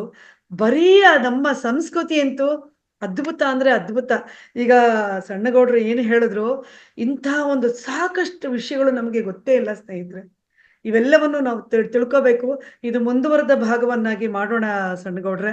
ದಯವಿಟ್ಟು ಬರಬೇಕು ಸರ್, ನೀವು ಬರಬೇಕು. ನಮಗೆಲ್ಲ ನೀವು ಹೇಳಿದ್ರಿ ಹಳ್ಳಿ ಹುಡುಗ ಅಂತ ಹೇಳಿದ್ರಿ, ಅದಕ್ಕೆ ನಾನು ಹೇಳ್ಬಿಟ್ಟಿದ್ದೀನಿ ಹಳ್ಳಿಯ ಜ್ಞಾನವಂತ ಹುಡುಗ ಅಂತ. ಹಾಗಾಗಿ ನೀವು ದಯವಿಟ್ಟು ಬಂದು ಸಾಕಷ್ಟು ವಿಷಯಗಳು, ಈ ದೇಸಿ ತಳಿಯ ಏನು ಇದೆ ಹಸುಗಳು, ಅವುಗಳ ಉತ್ಪನ್ನಗಳು ಏನೇನಿದೆ, ಇವಾಗ ನೀವು ಹೇಳಿದ್ರಿ ವಿಭೂತಿ ಇರ್ಬೋದು, ಸಾಕಷ್ಟು ಉತ್ಪನ್ನಗಳಿದೆ. ನಾ ಹೇಳೋದು ಬೇಡ, ಯಾಕಂದ್ರೆ ನಾನು ಅಲ್ಪಳು, ನನಗೇನು ಗೊತ್ತಿಲ್ಲ. ದಯವಿಟ್ಟು ನೀವು ಮತ್ತೊಮ್ಮೆ ಬಂದು ಅದ್ರ ಬಗ್ಗೆ ತಿಳಿಸ್ಕೊಡ್ಬೇಕು ನಮ್ಮ ಆತ್ಮ ಬಂಧುಗಳಿಗೆ ಅಂತ ಕೇಳ್ಕೊತೀನಿ. ತುಂಬ ಹೃದಯದ ಧನ್ಯವಾದಗಳು ಸರ್. ಯಾಕೆಂದ್ರೆ ನಮ್ಮ ದೇಶದ ಬಗ್ಗೆ ಮಾತಾಡ್ಬೇಕು ಅಂತಂದ್ರೆ ರೋಮ ಎಲ್ಲ ನಿಲ್ಲುತ್ತಂತೆ, ಅಷ್ಟು ಸಂತೋಷ. ಯಾಕೆಂದ್ರೆ ಏನು ಹೇಳಿದ್ರು ಅದ್ಭುತ, ಏನು ಕೇಳಿದ್ರು ಅದ್ಭುತ. ನಮ್ಮ ದೇಶನೇ ಒಂದು ಅದ್ಭುತ, ನಮ್ಮ ಭಾರತ ಅಂತ. ಎಲ್ಲರಿಗೂ ಧನ್ಯವಾದ ನಿಮಗೆ. ತುಂಬಾ ಚೆನ್ನಾಗಿ ಸಣ್ಣಗೌಡ್ರು ಹೇಳಿದ್ರು. ಇದು ಯಾರು ಒಬ್ಬ ಸ್ಪೀಕರ್ ಬಂದು ಮಾತಾಡಿದಾಗ ನಾನೇನು ಯಾವತ್ತೂ ಇಷ್ಟು ಮಾತಾಡಲ್ಲ, ಯಾಕೋ ನಮ್ಮ ಭಾರತದ ಬಗ್ಗೆ ಹೆಮ್ಮೆ ಇನ್ನೊಂದಷ್ಟು ಜಾಸ್ತಿ ಆಗ್ಬಿಡ್ತು. ಆದ್ರೆ ನಾನು ದುಬೈನಲ್ಲಿ ಇದ್ದೀನಿ, ಖಂಡಿತ ಅಲ್ಲಿಗೆ ಬರ್ತೀನಿ. ನಮ್ಮ ದೇಶನೇ ನಮ್ಮ ಮೂಲ. ಧನ್ಯವಾದ ಸರ್, ಧನ್ಯವಾದ. ಓಕೆ ಆತ್ಮ ಬಂಧುಗಳೇ, ಈಗ ಸನ್ನಿಗೌಡ್ರೆ ನಮಸ್ಕಾರ. ಆ, ನಮಸ್ಕಾರ. ಸರ್, ಇದು ಯುವತಿನೂ ಮಾಡ್ತೀರಾ ಮನೆಯಲ್ಲಿ? ಇಲ್ಲ ಇಲ್ಲ ಇಲ್ಲ ಇಲ್ಲ ರೀ, ಮಾಡಲ್ಲ ರೀ. ಮಾಡೋಂಗಿಲ್ಲ? ಮಾಡಲ್ಲ ರೀ. Thank you sir. Okay okay ನಾವೆಲ್ಲ ಚರ್ಚೆ ಮಾಡೋಣ ಅಂತ ಹೇಳ್ತಾ ಈಗ ನಾಗರತ್ನಮ್ಮ ಅವರು ಹ್ಯಾಂಡ್ ರೈಸ್ ಮಾಡಿದ್ದಾರೆ. ಮಾತಾಡಿ ನಾಗರತ್ನಮ್ಮ ಅವರು. ಮೇಡಮ್ ಮಾತಾಡಿ. ನಮಸ್ತೆ ನಮಸ್ತೆ ಮೇಡಮ್. ನಮಸ್ತೆ. ನಮಸ್ತೆ ಸಣ್ಣೇಗೌಡ್ರಿಗೂ. ಸಣ್ಣೇಗೌಡ್ರು ಮಾತಾಡಿದ್ದು ನಮ್ಮನ್ನ ಮತ್ತೆ ಒಂದು 50 ವರ್ಷ ಹಿಂದೆ ನಮ್ ತಂದೆ ಮನೆಯಲ್ಲಿ ವಾತಾವರಣಕ್ಕೆ ಕರ್ಕೊಂಡು ಹೊಟ್ಟೋಗ್ಬಿಡ್ತು. ನಾನು ಅಲ್ಲೇ ಇದೀನೇನೋ ಅನ್ನೋಷ್ಟು ಮಟ್ಟಿಗೆ ಆಗೋಯ್ತು. ನಾವು ಕಂಬದ ಮನೆ ಅಂತಾರಲ್ಲ, ಅಥವಾ ತೊಟ್ಟಿ ಮನೆ ಅಂತ, ತೊಟ್ಟಿ ಮನೆಯಲ್ಲಿ ಒಂದ್ ಕಡೆ ಒಂದ್ 2 ಅಂಕಣ ಅಂತಾರಲ್ಲ, 1-2 ಅಂಕಣ ಹಸುಗಳಿಗೆ, ಅದು ನಾಟಿ ಹಸುಗಳು, ಅದಕ್ಕೆ ಬಿಟ್ಬಿಟ್ಟಿದ್ವಿ. ನಾವೆಲ್ಲ ತೊಟ್ಟಿ ಮನೇಲಿ ಈ ಕಡೆ ಅಜಾರದಲ್ಲಿ ಮಲ್ಕೊಂಡ್ರೆ, ನಾವ್ ಅಕ್ಕ ತಂಗಿರು ಅಣ್ಣ ತಮ್ಮ ಎಲ್ಲ 4 ಜನ ನಾವು ಮಲ್ಕೊಂಡ್ರಲ್ಲ, ಏನಕ್ಕೆ ನಮ್ ತಂದೆ ತಂದು ಹಸು ಕಟ್ಬಿಟ್ಟು ಅದ್ ಕೊನೆಯಲ್ಲಿ ಇದು ಗಂಡ್ಲ ಎಲ್ಲ ಹಾಕಿ ಎಲ್ಲ ಆಗಿ ರೆಡಿ ಆದ್ಮೇಲೆ ಒಂದ್ಸರಿ ಕೈ ಮುಗಿದ್ಬಿಟ್ಟು ಅದು ಬಾಳ ಎಲ್ಲ ಸೌರಿ ಬಂದು ಮಲ್ಕೋತಾ ಇದ್ದಿದ್ ನಮ್ ತಂದೆ ಜೊತೆಗೆ. ಬೆಳಗ್ಗೆ ಎದ್ದ ತಕ್ಷಣ ನಾವು ತೊಟ್ಟಿ ಮನೇಲಿ ಎದ್ದ ತಕ್ಷಣ ಕಣ್ಬಿಟ್ಟು ನೋಡಿದ್ರೆ ಗೋವುಗಳನ್ನೇ ನೋಡ್ತಿದ್ವಿ. ತೊಟ್ಟಿ ಮನೇಲಿ ಮಲ್ಕೋಬೇಕಾದ್ರೆ ಆ ಮೂಲೆಯಲ್ಲಿ ಅವು ಮಲ್ಕೋತಾ ಇದ್ವು, ನಾವು ಈ ಕಡೆ ಮಲ್ಕೋತಾ ಇದ್ವಿ 1-2 ಅಂಕಣದಲ್ಲಿ. ಜೊತೆಗೆ ಅದೆಲ್ಲ ಆದ್ಮೇಲೆ ಮತ್ತೆ ಬೆಳಗ್ಗೆ ಎದ್ರು ಅದೇ ದರ್ಶನ. ರಾತ್ರಿ ಮಲಗ್ಬೇಕಾದ್ರೂ ಗೋವುಗಳ್ದೆ ದರ್ಶನ ಮಾಡ್ಕೊಂಡ್ ಮಲ್ಕೊಳ್ಳೋದು ಎಲ್ಲ ಆಗಿ. ಅದು ಗುಟ್ರ ಹಾಕಿದ್ರೆ ರಾತ್ರಿ ಟೈಮು ಅದೇ ತುಂಬಾ ತೆನೆ ಆಗಿರೋದು ಅಂತಿದ್ರು ಅವಾಗೆಲ್ಲ. ತುಂಬಾ ಫಲ ಬಂದಾಗ ಅದು ಪ್ರಸವಾವಸ್ಥೆ ಟೈಮಲ್ಲಿ ನಮ್ ತಂದೆ ಕಾಯ್ಕೊಂಡು ಕೂತ್ಕೊಂಡಿರೋರು. ನಾವ್ ಎದ್ದೆಲ್ಲ ಚೆನ್ನಾಗ್ ಅದ್ ಯಾವ ರೀತಿ ಕರು ಹಾಕುತ್ತೆ ಎಲ್ಲ ನೋಡಿದ್ವಿ. ಅದ್ರೆಲ್ಲ ಕಣ್ಣು ತುಂಬಾ ನುಂಕೊಂಡಿದ್ವಿ. ಅದೆಲ್ಲ ತುಂಬಾ ಹಳೆ ನೆನಪುಗಳನ್ನೆಲ್ಲ ತಂದ್ಕೊ ಕೊಟ್ಬಿಟ್ರು ಸಣ್ಣೇಗೌಡ್ರು ಇವತ್ತು ನನಗೆ. ಜೊತೆಗೆ ನಾನು ನನ್ನ ಮಗಳೊಬ್ಳು ದೊಡ್ಡವಳು ಬಾಣ್ತಿ ಆಗ್ಬೇಕಾದ್ರೆ ನಾನು ಆ ಮನೇಲಿ ಇದ್ದೆ. ನಮ್ ತಂದೆ ಮನೆ ಬಾಣನ್ ತಂದ್ಕೋದಾಗ ಕೊನೆಯದು ನಾಟಿ ಹಸು ಅದು ಅಂತಾರಲ್ಲ, ಇವ್ರು ಹೇಳ್ತಾರೆ ಅದೇ ಈಗ ತಳಿ ಇದು. ಅದು ತುಂಬಾ ದಿಬ್ಬ ಇತ್ತು, ಕೊಂಬಿತ್ತು. ಆ ಒಂದ್ ಹಸು ನಾನ್ ಪ್ರೆಗ್ನೆಂಟ್ ಆಗ್ಬೇಕಾದ್ರೆ ಅದು ಪ್ರೆಗ್ನೆಂಟ್ ಆಗಿತ್ತು. ತುಂಬಾ ಖುಷಿ ನಮ್ ತಂದೆಗೆ. ಬಾಣ್ತಿ ಕರ್ಕೊಂಡ್ ಬಂದಾಗ, ಬಾಣ್ತಿ ಆದ್ರೆ ಹಾಲು ತರ್ಬೇಕಲ್ಲ ಅಂತ ಯೋಚನೆ ಇರೋದು. ಆಗ ಮನೇಲೆ ಕರು ಹಾಕುತ್ತಲ್ಲ ಅಂತ. ಕೊನೆಗೆ ನನ್ನ ಬಾಣತನ ಮುಗಿಸ್ಕೊಂಡು ನಾನು ಬರುವಷ್ಟಕ್ಕೂ ಅದೇ ಹಾಲು. ನನ್ ದೊಡ್ಡ ಮಗಳಿಗೆ ಅದೇ ಬುದ್ಧಿನೂ ಚೆನ್ನಾಗಿದೆ. ಮನೇಲಿ ಕೊನೆ ಬರ್ತಾ ಕಡಿಮೆ ಕೊಟ್ಬಿಡ್ತವೆ. ಅವು ಬರೀ 1 ಲೋಟಕ್ಕೆ ಬಂದ್ಬಿಡುತ್ತದೆ ಹಾಲು. ಆ 1 ಲೋಟ ತಗೊಂಡೋಗಿ ಸೌದೆ ಒಲೆಯಲ್ಲಿ ಅಡ್ಗೆ ಮಾಡ್ಬಿಟ್ಟು ನಮ್ ತಾಯಿ ಆ ಕೆಂಡದ ಮೇಲೆ ಹಾಲಿಟ್ಟು ಆ ಹಾಲನ್ನ ಕೊಟ್ಬಿಡೋರು ನನಗೆ 1 ಲೋಟ. ಆಮೇಲೆ ನಮ್ ತಂದೆ ಇದು ಶಾಸ್ತ್ರ ಹೇಳೋದು ಅದೆಲ್ಲ ಮಾಡೋರು. ಎಲೆ ಅಡಿಕೆ ಅದೆಲ್ಲ ತಂದಿಡಾರಲ್ಲ ಬರೋರು. ಆ ಎಲೆ ಅಡಿಕೆನ ಏನ್ ಮೇಕೆ ತರ ಮೇಯ್ತಾಳೆ ಅಂತಿದ್ರು. ಅಷ್ಟೊಂದು ಎಲೆ ಎಲ್ಲ ತಿಂದಿರೋದಕ್ಕೆ ಇವತ್ತು ಈಗ ಸಣ್ಣೇಗೌಡ್ರು ಹೇಳ್ದಂಗೆ ನನಗೂ ಅಷ್ಟೊಂದು ತುಂಬಾ ಆಕ್ಸಿಡೆಂಟು, ಟ್ರೈನ್ ಅಲ್ಲಿಂದ ಬಿದ್ದಿದ್ದೀನಿ, ಗಾಡಿಯಿಂದ ಬಿದ್ದಿದ್ದೀನಿ, ಏನೆಲ್ಲ ಆದ್ರೂ ಇವತ್ತಿಗೂ ನಾನು ನಿಮ್ ಮುಂದೆ ಇದ್ದೀನಿ ಅಂದ್ರೆ 65 ವರ್ಷ ನನಗೆ. ಈಗ ಒಂದ್ 5-6 ತಿಂಗಳಿಂದ ಸ್ವಲ್ಪ ಜಾಸ್ತಿ ಬೇರೆ ಬೇರೆ ಟೆನ್ಷನ್ ಗಳಿಂದ ಸ್ವಲ್ಪ ವೀಕ್ ಆಗಿದ್ದೀನಿ. ನನ್ನ ಮೊಮ್ಮಗಳು ನ್ಯಾಚುರೋಪತಿ ಓದ್ತಾ ಇದ್ದಾಳ. ಅವಾಗ್ಲೇ ನಿಮ್ಗೆ ಅಷ್ಟು ದೊಡ್ಡ ಮೊಮ್ಮಗಳಿದ್ದಾಳ ಅಂತ ಎಲ್ರು ಕೇಳ್ತಾರೆ. ತಾಯಿ ಮಗಳು ಹೋದ್ರೆ ಅಕ್ಕ ತಂಗಿರ ಅಂತ ಕೇಳ್ತಾರೆ. ಅಷ್ಟು ಚೆನ್ನಾಗಿದ್ದೆ. ಈಗ ಈ ತರ ಆಗಿದ್ದೀನಿ. ಸೈಕಲ್ ಹೊಡಿತೀನಿ, ಗಾಡಿ ಓಡಿಸ್ತೀನಿ, ಎಲ್ಲಾ ಮಾಡ್ತಾ ಇದ್ದೆ. ಅದನ್ನ ಅಕ್ಕ ತಂಗಿರಲ್ಲ ಅಂತಾರೆ, ನಿನ್ನೆ ಎಲ್ಲದಕ್ಕೂ ಒಂದ್ ಹಸುನೇ ಕಟ್ಬಿಟ್ಟಿರಲ್ಲ ನಿಮ್ಮಪ್ಪ ನಿನ್ ಸಾಕಕ್ಕೆ ಅಂತ ನನ್ ಮಗಳು ಕಂಡ್ರೆ ಅವ್ರಿಗೆ ಎಲ್ಲರಿಗೂ ಹೊಟ್ಟೆ ಕಿಚ್ಚು. ಮೇಡಮ್ ಮಧ್ಯ ಮಾತಾಡ್ತೀನಿ. ನೀವು ವಿಭೂತಿ ಹಚ್ಕೊಂಡಿದ್ದೀರಾ ಅಲ್ವಾ? ಈಗ ದೇವಸ್ಥಾನಕ್ಕೆ ಹೊರಡ್ಬೇಕು ಮೇಡಮ್, ನಾನು ವಿಭೂತಿ ಹಚ್ಕೊಂಡಿದ್ದೀನಿ. ವಿಭೂತಿ ಈಗ ನಾನು ಇವತ್ತು ಮಂಗಳವಾರ ಓಕೆ ಮಂಗಳವಾರ ಧನ್ಯವಾದ ಮೇಡಮ್. ಮೇಡಮ್. ಹೇಳಿ ಮೇಡಮ್. ಮಂಗಳವಾರ ನಾನು ಗಣೇಶನ ದೇವಸ್ಥಾನಕ್ಕೆ ಬಿಳಿ ಎಕ್ಕದು ಹಾರ ತಗೊಂಡೋಗಿ ಕೊಡ್ತಾ ಇದ್ದೀನಿ. ಡೈಲಿ ತಗೊಂಡೋಗಿ ಕೊಡ್ತಾ ಇದೀನಿ. 10 ವರ್ಷ ತುಂಬಿತು, 11ನೇ ವರ್ಷ ಆಯ್ತಾ ಬಂತು. ಇವಾಗ ನನ್ನ ಮಗನಿಗೆ ಮೆಡಿಕಲ್ ಸೀಟ್ ಸಿಕ್ಕಿದ ದಿನ ನಾನು ಇದು ಮಾಡ್ಕೊಂಡು ಸಂಕಲ್ಪ ಮಾಡ್ಕೊಂಡಿದ್ದು. 1-2-3 ಮಂಗಳವಾರ ಯಾವ್ದೋ ಸೂತಕದ ಪ್ರಮಾಣವಾಗಿ ಬಿಟ್ಬಿಟ್ಟಿದ್ದೀನಿ. ಬೇರೆ ದಿನ ಎಲ್ಲ ನಾನು ಎಕ್ಕದು ಕೊಡ್ತಾ ಇದೀನಿ. ನಾನು ಮಂಡ್ಯದಲ್ಲಿ ಇದ್ದು ತುಂಬಾ ನನ್ನಷ್ಟು ಉದ್ದ ಹಾರಗಳು ಗಣಪತಿ ನನ್ಗೆ ಹಾಕದೆ ಗಣಪತಿನೇ ಇಲ್ಲ. ಇದು ಮತ್ತೆ ಇಲ್ಲಿ ಮಣಿಪಾಲ್ ಹಾಸ್ಪಿಟ್ಲಲ್ಲೂ ತಗೊಂಡೋಗಿ ಎಕ್ಕದು ಹಾರ ಎಲ್ಲ ಕೊಟ್ಟು ಬರ್ತಿದ್ದೆ. ನಮ್ ತಾಯಿಗೆ ಹುಷಾರಿದ್ದೆ ಇದ್ದಾಗ 1 ತಿಂಗಳು ಹಾಸ್ಪಿಟ್ಲಲ್ಲೇ ಇದ್ದೆ ಫುಲ್ಲು ನಮ್ ತಾಯಿ ನೋಡ್ಕೊಂಡು. ಆವಾಗ್ಲೂ ಅದ್ ಮಾಡಿದ್ದೆ. ಆ ಕ್ರಿಯೆನ ಇವತ್ತು ಮಾಡ್ಬೇಕು. ಇವಾಗ ಎಕ್ಕದು ಆಹಾರ ಪೌಂಡ್ಸ್ ಇಟ್ಟಿದೀನಿ, ಚಿಕ್ಕದಾಗಿ ಮಾಡಿದೀನಿ. ನಾನು ಚಿಕ್ಕಬಳ್ಳಾಪುರದಲ್ಲಿ ಮಗನ ಮನೇಲಿ ಇರೋದು ಇವಾಗ. ನನ್ ಮಗ ಸರ್ಜನ್ ಅಂತ ಹೇಳ್ತೀನಿ. ಹಂಗಾಗಿ ಅವನು ಸ್ವಲ್ಪ ಆರೋಗ್ಯ ಎಲ್ಲ ಚೆನ್ನಾಗಿ ಆಗೋ ದೇವ್ರು ಆಯುಸ್ಸು ಆರೋಗ್ಯ ಕೊಟ್ಟಿದ್ದಾನೆ. ಅದನ್ನ ಹಿಂಗೆ ಕಂಟಿನ್ಯೂ ಮಾಡ್ಕೊಂಡು ಹೋಗ್ಲಿ ಅಂತ ಈಗ ಹೊಡ್ಕೊಂಡು ಈಗ ಎಕ್ಕದು ಹಾರ ಚಿಕ್ಕದಾಗಿ ಒಂದು ಹಾರ ಮಾಡ್ಕೊಂಡು, ಒಂದು ಪುಟ್ಟ ಗಣಪತಿ ಇದೆ ಇಲ್ಲಿ ನೋಡಿ, ಈ ತರ ಹಾರ ಮಾಡ್ಕೊಂಡು. ಅದ್ಭುತ. ನಾವಿಲ್ಲ ನಮಸ್ಕಾರ ಮಾಡ್ತಿದೀವಿ, ನೀವು ಹೋಗಿ ಗಣಪತಿಗೆ ಅರ್ಪಿಸ್ತಿದ್ದೀರಾ. ಓಕೆ, ಅದ್ಭುತ ಮೇಡಮ್. ಅದೇ ಇವತ್ತು ಮಂಗಳವಾರ, ಅದು ನಿಮ್ಮ ಇದು ಎಷ್ಟು 10 ವರ್ಷ ಮಗು ತುಂಬಿ ಹುಟ್ಟಿದ್ರಿಂದ ಅದನ್ನ ನೆನಪಿಸ್ಕೊಂಡ್ರಿ, ದೇಸಿ ಹಸು ನಿಮ್ಮನೇಲಿ ಇತ್ತು ಅಂತ. ತುಂಬಾ ಸಂತೋಷ ಆಯ್ತು ಮೇಡಮ್. ಧನ್ಯವಾದ ನಿಮಗೆ. ಓಕೆ, ವೇದವತಿ ಮೇಡಮ್ ಮಾತಾಡಿ. ನಮಸ್ಕಾರ ಎಲ್ರಿಗೂ. ಸನ್ನೇಗೌಡ್ರು ಮಾತಾಡಿದ್ದಂತೂ ತುಂಬಾ ಖುಷಿ ಆಯ್ತು. ಎಷ್ಟು ಸರಾಗವಾಗಿ, ಎಂತ ಸರಳ ಕನ್ನಡದಲ್ಲಿ ಎಲ್ಲರಿಗೂ ಅರ್ಥ ಆಗುವಾಗೆ ಅದ್ಭುತವಾಗಿ ಮಾತಾಡಿದ್ರು. ತುಂಬಾ ಖುಷಿ ಆಯ್ತು. ಅದು ಕೇಳಿ ನನಗೆ, ನಾವೊಂದು 3ನೇ ಕ್ಲಾಸ್ 4ನೇ ಕ್ಲಾಸಲ್ಲಿ ಇರ್ಬೇಕಾದ್ರೆ ನೀನಾರಿಗಾದೆಯೋ ಅಂತ ಒಂದು ಪದ್ಯ ಇತ್ತು, ಅದ್ ನೆನ್ಪಿಗೆ ಬಂತು. ಅದೇ ಖುಷಿ ಆಯ್ತು ರೀ, ಅದೇ ಹೇಳೋಣ ಅಂತ ಹ್ಯಾಂಡ್ ರೈಸ್ ಮಾಡಿದೆ. ಧನ್ಯವಾದ ಮೇಡಮ್, ಧನ್ಯವಾದ. ಹಾಗೇನೆ ಯಾರೇ ಮಾತಾಡಿದಾಗ ನಮ್ಮ ಒಂದು ಪ್ರತಿಕ್ರಿಯೆ ಇತ್ತು ಅಂತಂದ್ರೆ ಬಹಳ ಸಂತೋಷ. ಅದು ಅವ್ರಿಗೂ ಖುಷಿ, ಎನ್ಕರೇಜ್ ಮಾಡ್ದಾಗ ಆಗುತ್ತೆ. ಹೌದು, ಒಂದು ಯಾವ್ದು encouragement. ಸಣ್ಣ, ಇನ್ನೊಂದು ನಾವ್ ಏನ್ ಹೌದು. ತಿಳ್ಕೊಂಡಿದೀವಿ ಅದನ್ನ ನಾವು ವ್ಯಕ್ತಪಡಿಸ್ಬೇಕು. ಹೌದು. ಅದು ಎಲ್ಲರೂ ಮಾಡ್ಬೇಕು ಅದನ್ನ. ಓಕೆ, ಧನ್ಯವಾದ ತುಂಬಾ ಮೇಡಮ್. ಖುಷಿ ಆಯ್ತು. ನಂಗೆಲ್ಲ ಏನ್ ಹೇಳೋದು, ಗೂಸ್ ಪಿಂಪಲ್ಸ್ ಬಂದ್ಬಿಡ್ತು, ತಲೆ ಕೈ ಎಲ್ಲ ಫುಲ್ ಜುಮ್ ಅಂದ್ಬಿಡ್ತು ಕೇಳಿ. ತುಂಬಾ ಧನ್ಯವಾದ ಮೇಡಮ್, ಚೆನ್ನಾಗಿತ್ತು. ಧನ್ಯವಾದ. Thank thank you. ಯು. ಅಷ್ಟೇ. ಮತ್ತೆ ಅವರು ಸಣ್ಣಗೌಡ್ರಲ್ಲ, ಸಣ್ಣಗೌಡ್ರು. ಸಣ್ಣಗೌಡ್ರು ಅವರು, ಸಣ್ಣೇಗೌಡ್ರು ಅಲ್ಲ, ಸಣ್ಣಗೌಡ್ರು. ಓಕೆ ಸರ್, ಮಲ್ಲಪ್ಪ ನಾಯ್ಕ ಅವರು ಸರ್ ಮಾತಾಡಿ ಸರ್. ನಮಸ್ಕಾರ ಎಲ್ಲ ಆತ್ಮ ಬಂಧುಗಳಿಗೆ. ನಾನು ಮೊದಲನೇದಾಗಿ ಸ್ಪೀಕರ್ ಮೇಡಮ್ನವ್ರಿಗೆ, ನಿಮಗೋಸ್ಕರ ನೀವು ನಡೀರಿ, ನಿಮಗೋಸ್ಕರ ಚೆನ್ನಾಗಿ ನಿದ್ರೆ ಮಾಡ್ರಿ, ನಿಮಗೋಸ್ಕರ ಇನ್ನೊಂದು ಏನು ಹೇಳಿದ್ರು, ನಿದ್ರೆ ಮಾಡಿ, ನಿಮಗೋಸ್ಕರ ವ್ಯಾಯಾಮ ಮಾಡಿ. ಹೃದಯ ಹೇಳುತ್ತಂತೆ, ವೈದ್ಯರು ಹೇಳಿದಿರೋ ಮಾತು ಹೇಳ್ತಾ ಇದ್ದೀನಿ. ನನಗೋಸ್ಕರ ನೀನ್ ನಡಿ, ನೀನ್ ಚೆನ್ನಾಗಿರ್ಬೇಕಂದ್ರೆ ನಿನ್ನ ಹೃದಯ ಚೆನ್ನಾಗಿ ಕೆಲಸ ಮಾಡ್ಬೇಕು ಅಂದ್ರೆ ಅಂತ ಖಂಡಿತವಾಗ್ಲೂ ಬಹಳ ಸರಳವಾಗಿ ಸುಂದರವಾಗಿ ತಿಳಿಸ್ಕೊಡೋದಕ್ಕೆ ನಿಮ್ಗೆ ನಂತ ಪ್ರಣಾಮಗಳು. ಹಾಗೆ ನಂತರ ಡಾಕ್ಟರ್ ಯಶೋಧ ಮೇಡಮ್ನವರು ಧ್ಯಾನ ಮತ್ತು ಉತ್ತಮವಾದ ಧ್ಯಾನ ಮಾಡಿಸಿದ್ರ ಜೊತೆಗೆ ಥೈರಾಯ್ಡ್ ಬಗ್ಗೆ ತಿಳಿಸಿದ್ರು ಮೇಡಮ್. ನಾನು ಅವರಲ್ಲಿ ಒಂದು ವಿನಂತಿ, ಥೈರಾಯ್ಡ್ ಅಲ್ಲಿ 2 ಹೇಳಿರು, ಹೈಪೋ ಮತ್ತು ಹೈಪರ್ ಥೈರಾಯ್ಡ್ ಅಂತ. ಅವುಗಳ ಆ ಸಿಂಪ್ಟಮ್ಸ್ ಸ್ವಲ್ಪ ಹೇಳ್ಬೇಕಿತ್ತು. ಸಾಧ್ಯವಾದರೆ ಮುಂದಿನ ತರಗತಿಯಲ್ಲಿ ತಿಳಿಸ್ತಾರೆ ಅಂತ ನಾನು ಕೂಡ ಖಂಡಿತ ಹೇಳ್ತಾರೆ, ಖಂಡಿತ ಹೇಳ್ತಾರೆ. ಕಾರಣ ನಮ್ಮ ಮನೆಯವ್ರಿಗೆ ಇದೆ ಥೈರಾಯ್ಡ್, ಅದಕ್ಕೋಸ್ಕರನೇ ಅವ್ರನ್ನ ಕೂರಿಸ್ಕೊಂಡಿದ್ದು ಇಷ್ಟ ತನಕ ಕೇಳಿಸ್ಕೊಳಮ್ಮ ಅಂತ. ಆಮೇಲೆ ಅದ್ರ ಬಗ್ಗೆ ಏನೇನು ಪರಿಹಾರನು ಹೇಳಿದ್ರು. ಅವರು ಕೂಡ ನಾನು ಅನಂತ ಧನ್ಯವಾದಗಳನ್ನು ತಿಳಿಸ್ತಾ ಇದ್ದೀನಿ. ಇನ್ನು ನಮ್ಮ ಗೌಡ್ರು, ಸಣ್ಣ ಗೌಡ್ರು, ಇಟ್ಟರೆ ಸಗಣಿಯಾದ ಕುರುಳಾದೆ, ಸುಟ್ಟರೆ ನೊಸಲಿಗೆ ವಿಭೂತಿ ಆದಿ ಅಂತ ಚೆನ್ನಾಗಿದೆ, ಅದ್ಭುತವಾಗಿ ಕಾಣಿಸ್ತಿದೆ ಕಾಣಿಸ್ತಾ ಇದೆ ಗೌಡ್ರೆ. Okay, thank you.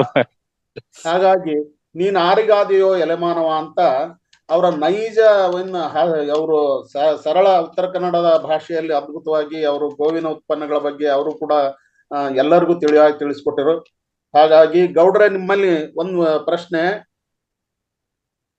Madam, cut ಆಯ್ತಾ? ಹೇಳಿ ಸರ್. ಮಾತಾಡಿ ಸರ್. ಗೌಡ್ರ ಸರ್, ಒಂದು ಪ್ರಶ್ನೆ ನಿಮಗೆ. ಕೇಳಿ ಸರ್. ಜೀವಾಮೃತ, ಕಳೆನಾಶಕ ಮತ್ತು ಅಗ್ನಿಹೋತ್ರ ಮಾಡೋದನ್ನ ಹೇಳಲಿಲ್ಲ, ಬಗೆಗಳನ್ನ ಹೇಳಲಿಲ್ಲ. ಸೊ ಫಾಸ್ಟ್ ಆಯ್ತು. ದಯಮಾಡಿ ನಿಮ್ ನಂಬರ್ ಕೊಟ್ರೆ ನನ್ನ ಹೊಲದಲ್ಲಿ ನಾನು ಕೂಡ ಅಗ್ನಿಹೋತ್ರವನ್ನು ಮಾಡಿಸ್ಬೇಕಂತ ಇದೆ, ಕಳೆನಾಶಕ ಮಾಡಿಸ್ಬೇಕಂತ ಇದೆ. ಇವನ್ನ ಜೀವಾಮೃತ, ಕಳೆನಾಶಕ, ಅಗ್ನಿಹೋತ್ರ ಮಾಡೋದ್ರ ಬಗ್ಗೆ ದಯವಿಟ್ಟು ನನಗೆ ಪರ್ಸನಲ್ ಆಗಿ ನಿಮ್ ನಂಬರ್ ಕೊಟ್ರೆ ನಾನು ತಿಳ್ಕೊಂಡು ನನ್ನ ಹೊಲದಲ್ಲಿ ನಾನ್ ಮಾಡ್ಬೇಕಂತ ಇದ್ದೀನಿ ಗೌಡ್ರೆ. ದಯಮಾಡಿ ಖಂಡಿತ ಕೊಡ್ತೀವಿ. ಅದು ಇವತ್ತಿನ ಸಣ್ಣಗೌಡ್ರೆ, ನಿಮ್ಮ ಒಪ್ಪಿಗೆಯ ಮೇರೆಗೆ ನಿಮ್ಮ ನಂಬರ್ನ ಕೊಡ್ಬೋದಾ? ಕೊಡಿ ಮೇಡಮ್. Very nice. ನಿಮ್ಗೆ ಹೇಳಿ ಮೇಡಮ್. ಸಣ್ಣಗೌಡ್ರದ್ದು number 733 sir. 733 733 844 844 8619. 8619. Thank you sir. ನಾನು ದಾವಣಗೆರೆಗೆ ಸರ್ ವಾಸ ಇರೋದು. ನೀವು ಹಾವೇರಿ ಅಂದ್ರೆ ಇಲ್ಲಿ ಅಕ್ಕಪಕ್ಕ ಜಿಲ್ಲೆಯರು. ಸಾಧ್ಯವಾದಾಗ ನಾನು ಬಿಡುವಾದಾಗ ನಿಮ್ಮನ್ನ ಆ ಸೈಡ್ ಬಂದಾಗ ನಿಮ್ಮನ್ನ ಭೇಟಿ ಮಾಡ್ತೀನಿ ಖಂಡಿತ. ಅವಶ್ಯವಾಗಿ. ಜೊತೆಗೆ ಇವತ್ತಿನ ಸೆಷನ್ ಅಂತೂ ಬಹಳ ಸುಂದರವಾಗಿತ್ತು. ಎಲ್ಲರಿಗೂ ಮತ್ತೊಮ್ಮೆ ಅನಂತ ಕೋಟಿ ನಮಸ್ಕಾರಗಳು. ಥ್ಯಾಂಕ್ ಯು ಮೇಡಮ್, ಅವಕಾಶಕ್ಕಾಗಿ. ಧನ್ಯವಾದ ಸರ್, ಧನ್ಯವಾದ ನಿಮಗೆ. ಓಕೆ, ನೆಕ್ಸ್ಟ್ ಶಾಂತ ಅವರೇ ಮಾತಾಡಿ. ಸಣ್ಣೇಗೌಡ್ರೆ ನಮಸ್ತೆ. ಸಣ್ಣೇಗೌಡ್ರಲ್ಲ, ಸಣ್ಣಗೌಡ್ರು. ಸಣ್ಣಗೌಡ್ರು ಇಲ್ಲ ಸಣ್ಣೇಗೌಡ್ರು. ಇಲ್ಲ, ನೋ ಸಣ್ಣೇಗೌಡ್ರು, ಸಣ್ಣಗೌಡ್ರು. ಓಕೆ ಓಕೆ ಗೌಡ್ರೆ ನಮಸ್ತೆ. ತುಂಬಾ ಚೆನ್ನಾಗಿತ್ತು ನಿಮ್ಮ ಟಾಪಿಕ್ ಹೇಳಿದ್ದು. ನಾನು ಅಷ್ಟೇ ನಮ್ಮೂರಲ್ಲಿ 10 ಹಸುಗಳನ್ನ ಕಟ್ಟಿದ್ದು ಎಲ್ಲ ನೆನಪು ಬಂದ್ಬಿಡ್ತು. ಎಲ್ಲ ತುಂಬಾ ಚೆನ್ನಾಗಿತ್ತು ಸರ್. ಇಟ್ಟರೆ ಸಗಣಿಯಾದೆ, ತಟ್ಟಿದರೆ ಕುರುಳಾದೆ, ಸುಟ್ಟರೆ ನೊಸಳಿಗೆ ವಿಭೂತಿಯಾದೆ. ಇಟ್ಟರೆ ಸಗಣಿಯಾದೆ, ತಟ್ಟಿದರೆ ಕುರುಳಾದೆ, ಸುಟ್ಟರೆ ನೊಸಳಿಗೆ ವಿಭೂತಿಯಾದೆ. ನೀನಾರಿಗಾದೆಯೋ ತಟ್ಟದೆ ಹಾಕಿದರೆ ಎಲೆ ಮಾನವ, ಹರಿಹರಿ ಗೋವು ನಾನು, ಹರಿಹರಿ ಗೋವು ನಾನು. Very nice, very nice. ತಟ್ಟದೆ ಹಾಕಿದರೆ ಸಗಣಿಯಾದೆ ಅಂತ ಹೇಳ್ಬೇಕು ಮೇಡಮ್. Okay, ತಟ್ಟದೆ okay. ಹಾಕಿದರೆ ಸಗಣಿಯಾದೆ ಅಂತ ಇದೆ ಮೇಡಮ್. ತಟ್ಟದೆ ಹಾಕಿದರೆ ಮೇರು ಗೊಬ್ಬರವಾದೆ, ಬಾಗಿಲಿಗೆ ಸಗಣಿ ಹಾಕೋದು ಎಲೆ ಹೇಳ್ಬೇಕು ಮಾನವ. Very nice, very nice. Nagaratnamma ಅವ್ರಿಗೂ ಮತ್ತೆ ವೇದವತಿ ಅವ್ರಿಗೂ ತುಂಬಾನೇ ಸಂತೋಷ. ಎಷ್ಟು ತುಂಬಾ ಚೆನ್ನಾಗಿ ತುಂಬಾ ಉತ್ಸಾಹದಿಂದ ಮಾತಾಡ್ತೀರಾ. ನಿಮ್ಮಿಬ್ಬರಿಗೂ ಧನ್ಯವಾದ. ಶಾಂತ ಅವರೇ ಧನ್ಯವಾದ ನಿಮಗೆ. ಓಕೆ, ಶಿವಕುಮಾರ್ ಸರ್, ನಿಮ್ಮಲ್ಲಿ ಒಂದು ಮನವಿ ಸರ್. ನೀವು ಇಲ್ಲಿ ಹ್ಯಾಂಡ್ ರೈಸ್ ಮಾಡ್ಬೇಕು ಸರ್. ಇನ್ಮೇಲಿಂದ ಸಪೋಸ್ ಏನಿಲ್ಲ, ನಾವ್ ಯಾವಾಗ ಹೇಳ್ತೀವಿ ಆಗ ನೀವು ಅನ್ಮ್ಯೂಟ್ ಮಾಡ್ಕೊಂಡು ಮಾತಾಡ್ಬೋದು. ಓಕೆ, ಆದರೆ ಕೆಲವು ಸರಿ ಟೈಮು ಕಡಿಮೆ ಇದ್ದಾಗ ಎಲ್ಲರಿಗೂ ಅವಕಾಶ ಕೊಡ್ಬೇಕಾದ್ದು ನಮ್ಮ ಧರ್ಮ ಅಲ್ವಾ ಸರ್? ನಾನು ಈ ಸ್ಥಾನದಲ್ಲಿ ಕೂತ ಮೇಲೆ ನನಗೆ ಯಾರು ಬೇಕೋ ಅವ್ರಿಗೆ ಮಾತ್ರ ತಪ್ಪಾಗತ್ತೆ. ಎಲ್ಲರೂ ಒಂದೇ. ಅದಕ್ಕೆ ಯಾರು ಹ್ಯಾಂಡ್ ರೈಸ್ ಮಾಡಿರ್ತೀರಿ ಅವ್ರನ್ನ ಮಾತ್ರ ನಾನು ಕರೆಯೋದು. ಅದು ಬಿಟ್ಟು ಇನ್ನೂ ಟೈಮ್ ಇದೆಯಪ್ಪ, ಸಾರಿ ಮೇಡಮ್. ಎಲ್ಲರನ್ನೂ ನಾನು ಕರಿತಿದ್ದೀನಿ. ನೀವು ನೋಡಿದ್ದೀರಿ, ನಾನು ಯಾರನ್ನೂ ಬಿಡಲ್ಲ, ಎಲ್ಲರನ್ನೂ ಕರಿತೀನಿ ನಾನು. ಸೊ ದಯವಿಟ್ಟು ಕ್ಷಮಿಸಿ ನಾ ಹೇಳಿದಕ್ಕೆ. ಹೇಳಿ sir. Thank you madam. Sorry, ದಯವಿಟ್ಟು ಕ್ಷಮಿಸಬೇಕು. ತೊಂದ್ರೆ ಇಲ್ಲ ಸರ್, ಹೇಳಿ. ದಯವಿಟ್ಟು ಕ್ಷಮಿಸಿ ಮೇಡಮ್, ಸಾರಿ ರೀ. ಆಯ್ತು ಸರ್, ಹೇಳಿ ಸರ್. ಮೇಡಮ್ ಅವ್ರೆ, ಒಂದು ಭಸ್ಮದ ಬಗ್ಗೆ ಒಂದು ಸಣ್ಣದ ಕತೆ ಇದೆ. ಟೈಮ್ ಇದ್ರೆ ಹೇಳ್ಬೋದಾ? ಸರ್ ನಿಜ ಟೈಮ್ ಇಲ್ಲ ಸರ್. ನಿಮ್ಗೆ ಸಣ್ಣ ಗೌಡ್ರ ಹತ್ರ ಕೇಳೋಂಥದ್ದು ಏನಿಲ್ವಾ ನಿಮ್ಗೆ ಸರ್? ಶನಿವಾರ ಇಲ್ಲ ಇಲ್ಲ, ಭಸ್ಮದ ಬಗ್ಗೆ ಒಂದು ಸಣ್ಣದ ಕತೆ ಇದೆ. ಭಸ್ಮದ ಬಗ್ಗೆ. ಬಸದ ಬಗ್ಗೆ okay okay madam. Thank you madam. ಕ್ಷಮಿಸಿ, ದಯವಿಟ್ಟು ಕ್ಷಮಿಸಿ. Okay, thank you. ಆತ್ಮಬಂಧುಗಳೇ, ಶನಿವಾರ ಇದನ್ನ ನೆನ್ಪಿಟ್ಕೊಂಡಿರ್ತೀನಿ, ಕೇಳ್ತೀನಿ. ನೀವು ಹೇಳಿ. ಶನಿವಾರ ನಮಗೋಸ್ಕರನೇ ಇದೆ ದಿನ. Okay, thank you, thank you, thank you sir. ಬಹಳ ಖುಷಿ ಆಗತ್ತೆ. ಇಲ್ಲಿ ಶಿವಕುಮಾರ್ ಸರ್ ಇರ್ಬೋದು, ಮಲ್ಲಪ್ಪ ನಾಯಕ್ ಅವರು ಇರ್ಬೋದು, ವೇದವತಿ ಅವರು, ನಾಗರತ್ನಮ್ಮ ಅವರು. ಅಂದ್ರೆ ಒಂದಷ್ಟು ನಾವು ಹೇಳೋದಿದೆ ಅಂತ ಬರೋವಂಥದ್ದು ಇದೆಯಲ್ಲ, ಬಹಳ ಅದು ಉತ್ತೇಜನಕಾರಿಯಾದಂಥದ್ದು. ಎಲ್ಲರೂ ಮಾತಾಡಬೇಕು ಅಂತ ನಾನು ಕೇಳ್ಕೊಳ್ತೀನಿ. ಏಕೆಂದ್ರೆ ನಾವು ಮಾತಾಡ್ತಾ ಇದ್ವಿ. ಅಫ್ಕೋರ್ಸ್ ಎಲ್ಲರ ಒಂದು ಪ್ರಶ್ನೆಗಳಿಗೆ ಎಲ್ಲರ ಉತ್ತರ ಸಿಗಬೇಕು ಅನ್ನೋ ಕಾರಣಕ್ಕೆ ನಾವು ಒಂದಷ್ಟು ಜನ ನಾವು ಮಾತಾಡ್ಬೋದು. ಆದರೆ ಎಲ್ಲರೂ ನಾವೇ ಮಾತಾಡಬೇಕು. ನಾವೇ ಮಾತಾಡ್ದಾಗ್ಲೇನೆ ನಮ್ಮಲ್ಲಿ ಒಂದು ಆತ್ಮವಿಶ್ವಾಸ ಅಂತ ಏನಿದೆ ಅದು ಖಂಡಿತ ಬರುತ್ತೆ ಸ್ನೇಹಿತರೆ. ಇದು ನನ್ನ ಅನುಭವ ಕೂಡ. ಆದರೆ ನನಗೆ ಸಿಕ್ಕಾಪಟ್ಟೆ ಆತ್ಮವಿಶ್ವಾಸ. ಅಯ್ಯೋ, ಅದಕ್ಕೋಸ್ಕರ ಎಲ್ಲ ಕಡೆ ನಾನು ಮಾತಾಡ್ತಾ ಇರ್ತೀನಿ. ಅದಕ್ಕೆ ನೋಡಿ ನನ್ನಂತೋಳ್ನ ಇಲ್ಲಿ ಕರ್ಕೊಂಬಂದು ವೇದಿಕೆಯಲ್ಲಿ ಕೂಳಿಸ್ಬಿಟ್ಟಿದ್ದಾರೆ. ಏನಂದ್ರೆ ನಾನು ಧರ್ಮದ ದಾರಿಲಿ ನಡೆಯೋಳು, ಹಾಗಾಗಿ ಧರ್ಮದ ಪ್ರಕಾರನೇ ನಾನು ಹೋಗ್ತೇನೆ. ಹಾಗಾಗಿ ದಯವಿಟ್ಟು ನಿಮ್ಮಲ್ಲಿ ಯಾರಿಗಾದ್ರೂ ಬೇಜಾರಾಗಿತ್ತು ಅಂದ್ರೆ ಕ್ಷಮೆ ಕೇಳ್ತೀನಿ. ಆತ್ಮಬಂಧುಗಳೇ, ಇವತ್ತಿನ ದಿನ ನಿಮ್ಮೆಲ್ರಿಗೂ ಸಾಕಷ್ಟು ತರದಲ್ಲಿ ನಿಮಗೆ ಅನುಕೂಲ ಆಗಿದೆ ಅಂತ ಅನ್ಕೋತೀನಿ. ಸಮಗ್ರ ಜೀವನ ಶೈಲಿ ಇರ್ಬೋದು, ಥೈರಾಯ್ಡ್ ಬಗ್ಗೆ ನೀವೇನು ಕೇಳಿದ್ರಿ, ಮುದ್ರೆಗಳಿರ್ಬೋದು, ಇವುಗಳ ಬಗ್ಗೆ ಇರಲಿ. ಆಮೇಲೆ ನಂತರ ಇಲ್ಲಿ ಒಬ್ರು ಕೇಳ್ತಿದ್ದಾರೆ, ವೇದವತಿಯವರು ಶಂಖಮುದ್ರನ ದಯವಿಟ್ಟು ತೋರಿಸ್ಲಿಕ್ಕಾಗತ್ತ ಅಂತ. ಶಂಖಮುದ್ರ ಖಂಡಿತವಾಗಿ ತೋರಿಸ್ತಾರೆ. ಇಲ್ಲಿ ನಮ್ಮ ಮಾತಿನಿಂದ ಉತ್ತೇಜನಕಾರಿಯಾದ ಒಂದು ಅನುಭವವನ್ನ ಪಡ್ಕೊಂಡು ರೇವಣಪ್ಪ ಅವರು ಮಾತಾಡೋಣ ಅಂತ ಬಂದಿದ್ದಾರೆ. ಸರ್ ನಮಸ್ಕಾರ ಸರ್, ಮಾತಾಡಿ ಸರ್.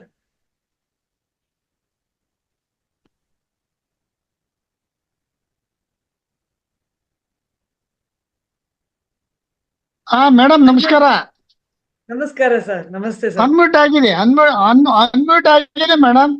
ಕೇಳಿಸ್ತಾ ಇಲ್ಲ? ಆಗಿದೆ ಸರ್. ಕೇಳಿಸ್ತಿದೆ ಮಾತಾಡಿ ಸರ್. ಹಾ ಈಗ ಆಗಿದೆ. ನೀವು ಅನ್ಮ್ಯೂಟ್ ಮಾಡಿ ಅಂದ್ಮೇಲೆ ನಾನು ಅನ್ಮ್ಯೂಟ್ ಮಾಡಿದೆ, ಈಗ ಆಗಿದೆ. ಈಗ ಇದು ನಾನು ಈಗ ರೀಸೆಂಟ್ ಆಗಿ ಬಂದಿರೋದು, ರೀಸೆಂಟ್ ಆಗಿ ನಾನು ಜಾಯ್ನ್ ಆಗಿರೋದು ಮೇಡಮ್. ಇನ್ನಿದ್ದು ಆಧ್ಯಾತ್ಮಿಕ ಆತ್ಮ ದೇಹ ಅದು ಇದು ಜನ್ಮ ಅದೆಲ್ಲ ಏನೇನಿದೆಯೋ ಅದೆಲ್ಲದು ಯಾರೇ ಆಗಿರ್ಲಿ ಎಲ್ಲಾ ಪಾಠಗಳು ಭಾರಿ ಅವರು ತುಂಬಾ ಪರಿಣಿತಿ ಹೊಂದಿದವ್ರ ತರ, ಆಮೇಲೆ ಸರಳವಾಗಿ ಭಾರಿ ಸವಿವರವಾಗಿ ಮನ ಮುಟ್ಟುವಂಗೆ ಎಲ್ಲರೂ ಹೇಳ್ತಾ ಇದ್ದಾರೆ. ಯಾರಾಗ್ಲಿ ಸಣ್ಣ ಗೌಡ್ರು ಇರ್ಬೋದು, ನೀವು ಮೇಡಮ್ ಇರ್ಬೋದು, ಇವ್ರು ಯಾರು ಇನ್ನೊಬ್ರು ಮೇಡಮ್, ಅವರು ಅಶ್ವಿನಿ ಮೇಡಮ್ ಡಾಕ್ಟ್ರು, ಅವರು ಅಷ್ಟೇನೆ, ಯಾರು ಯಶೋಧ ಅವರು ಎಲ್ಲರೂ ಭಾರಿ ಚೆನ್ನಾಗಿ ಮಾಡ್ತಿದ್ರ.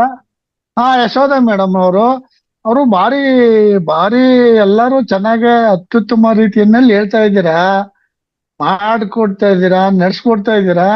ಈಗ ನಾನು ಮುಂಚೆಯಿಂದನೂ ನಾನು ಯಾವ್ದೋ ಸಿದ್ಧ ಸಮಾಧಿ ಯೋಗದಕ್ಕೆ ಭಾರಿ ಜಾಸ್ತಿ ಅದಕ್ಕೆ ಒಲವು ಇತ್ತು. ನಾನು ಧ್ಯಾನನ ಅಲ್ಲಿಂದ ಕಲ್ತಿದ್ದೇನೆ ಮೇಡಮ್. ಈ ಧ್ಯಾನದಿಂದ ಆಗೋಂಥದ್ದು ಏನಿದೆಯೋ ನನ್ನ ಪ್ರಕಾರ ಹತ್ತತ್ರ 70-80 ಭಾಗದ ಎಲ್ಲಾ ದೈಹಿಕ ಕಾಯಿಲೆಗಳು ಗುಣ ಆಗುತ್ತೆ ಅನ್ನೋದು ನನಗೆ ಮನವರಿಕೆ ಆಗಿದೆ. ಹಾಗಾಗಿ ನನಗೆ ಏನನ್ಸುತ್ತೆ, ಹೌದು ಮೇಡಮ್, ಎಲ್ಲಾ ಇದಕ್ಕಿಂತನೂ ಈ ಧ್ಯಾನ ನಾವು ಎಷ್ಟು ಪ್ರಮಾಣದಲ್ಲಿ ಮಾಡ್ತಾವೋ ಅಷ್ಟು ಪ್ರಮಾಣದ ನಮಗೆ ಈ ರೋಗ ಮುಕ್ತಿ ಆಗಿರ್ಬೋದು, ಅಥವಾ ಮಾನಸಿಕ ಹಿಂಸೆಯ ಅಥವಾ ನೋವು ಜೀವನದ ಎಲ್ಲಾ ಇದರಿಂದ ಮುಕ್ತಿಯನ್ನ ಹೊಂದೋದಕ್ಕೆ ಇದು ಪ್ರಾಕ್ಟಿಕಲ್ ಆಗಿ ಆಗುತ್ತೆ ಅನ್ನೋದು ನನಗೆ ಅದು ಮನವರಿಕೆ ಆಗಿದೆ. ಇಲ್ಲಿ ಏನ್ ಸಮಸ್ಯೆ ಆಗ್ಬಿಟ್ಟಿದೆ ಅಂದ್ರೆ, ನನಗೆ ಇನ್ನೊಂದು, ನಮ್ಮ ಈಗ ಶ್ರೀಮತಿಯನ್ನವರ ತಗೊಂಡ್ರು, ಅವ್ರು ನಾವು ಎಷ್ಟೇ ಸರಿ ಹೇಳಿದ್ರು ನಾನು ಹಿಂದೂಸ್ತಾನ್ HCL ನಲ್ಲಿ ಒಬ್ಬ ಇಂಜಿನಿಯರ್ ಆಗಿ ರಿಟೈರ್ಡ್ ಆಗಿದ್ದೇವೆ. ಅಲ್ಲಿ ನಾನು ಎಷ್ಟು ಹತ್ತತ್ರ ಏನಾದ್ರು ಅಂದ್ರೆ 1,000 ಜನಕ್ಕೆ, ನನ್ನ ಕೊಲೀಗ್ಸು, ನನ್ನ ಸಬಾರ್ಡಿನೇಟ್ಸು, ಇವ್ರಿಗೆಲ್ಲಾ ಹೇಳಿ ಧ್ಯಾನ ಮಾಡಿ, ಈ ತರ ಆಲ್ಟರ್ನೇಟಿವ್ ಮೆಡಿಸಿನ್ ಹೋಗಿ, ಇವ್ರ ಹತ್ರ ಹೋಗ್ಬೇಡಿ, ಡಾಕ್ಟರ್ ಹತ್ರ ಮೆಡಿಸಿನ್ಗಳಿಗೆ ಅವಲಂಬಿತರಾಗಬೇಡಿ ಅಂತ ಎಷ್ಟು ತುಂಬಾ ಹೇಳಿ ಹೇಳಿ ಹೇಳಿ ಹೇಳಿ ನನ್ನ ಇದು ಶ್ರಮನೇ ವ್ಯರ್ಥ ಆಯ್ತಾ ಹೊರ್ತು. ಆದ್ರೆ ಏನಂದ್ರೆ ನಮಗೆ ಒಂದು ತೃಪ್ತಿ ಅಂದ್ರೆ, 100,000 ಜನಕ್ಕೆ ಹೇಳಿದಾಗ 5 ಜನ ಈಗ ನಮ್ಮ ಫ್ಯಾಕ್ಟ್ರಿನಲ್ಲಿ ನನ್ನ ಅನುಯಾಯಿಗಳು ಫಾಲೋವರ್ಸ್ ಆಗಿದ್ದಾರೆ ಮೇಡಮ್. ಈ ಧ್ಯಾನ ಆಮೇಲೆ ಸಸ್ಯಾರ್ದು ಆಮೇಲೆ ಅದರಲ್ಲಿ ಸೂಪು ಇದು ಇದೆಯಲ್ಲ, ಅದನ್ನ ಅವ್ರು ಕಂಟಿನ್ಯೂ ಮಾಡ್ತಾ ಇದಾರೆ. ಕಂಟಿನ್ಯೂ ಮಾಡಿ ಅವ್ರಿಗೆ ಏನಾದ್ರು ಸಣ್ಣ ಪುಟ್ಟ ಏನಾದ್ರು ರೋಗ ಬಂದ್ರೆ ಅವ್ರು ಇದನ್ನ ಅನುಸರಿಸ್ತಾರೆ, ಇದಕ್ಕೆ ಹೋಗಲ್ಲ ಒಂದೇ ಸರಿಗೆ. ಅದಕ್ಕೆ ಅಲೋಪತಿ ದೊಡ್ಡ ದೊಡ್ಡ ಡಾಕ್ಟ್ರು, ದೊಡ್ಡ ದೊಡ್ಡ ಮೆಡಿಸಿನ್ಸು, ದೊಡ್ಡ ದೊಡ್ಡ ಇವು ಮಾತ್ರೆಗಳಿಗೆ ಹೋಗೋದೇ ಇಲ್ಲ.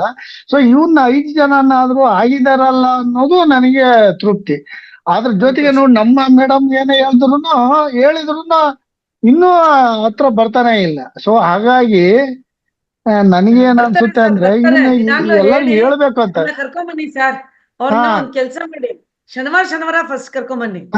ಈ ಶನಿವಾರ ಕರ್ಕೊಂಬನ್ನಿ.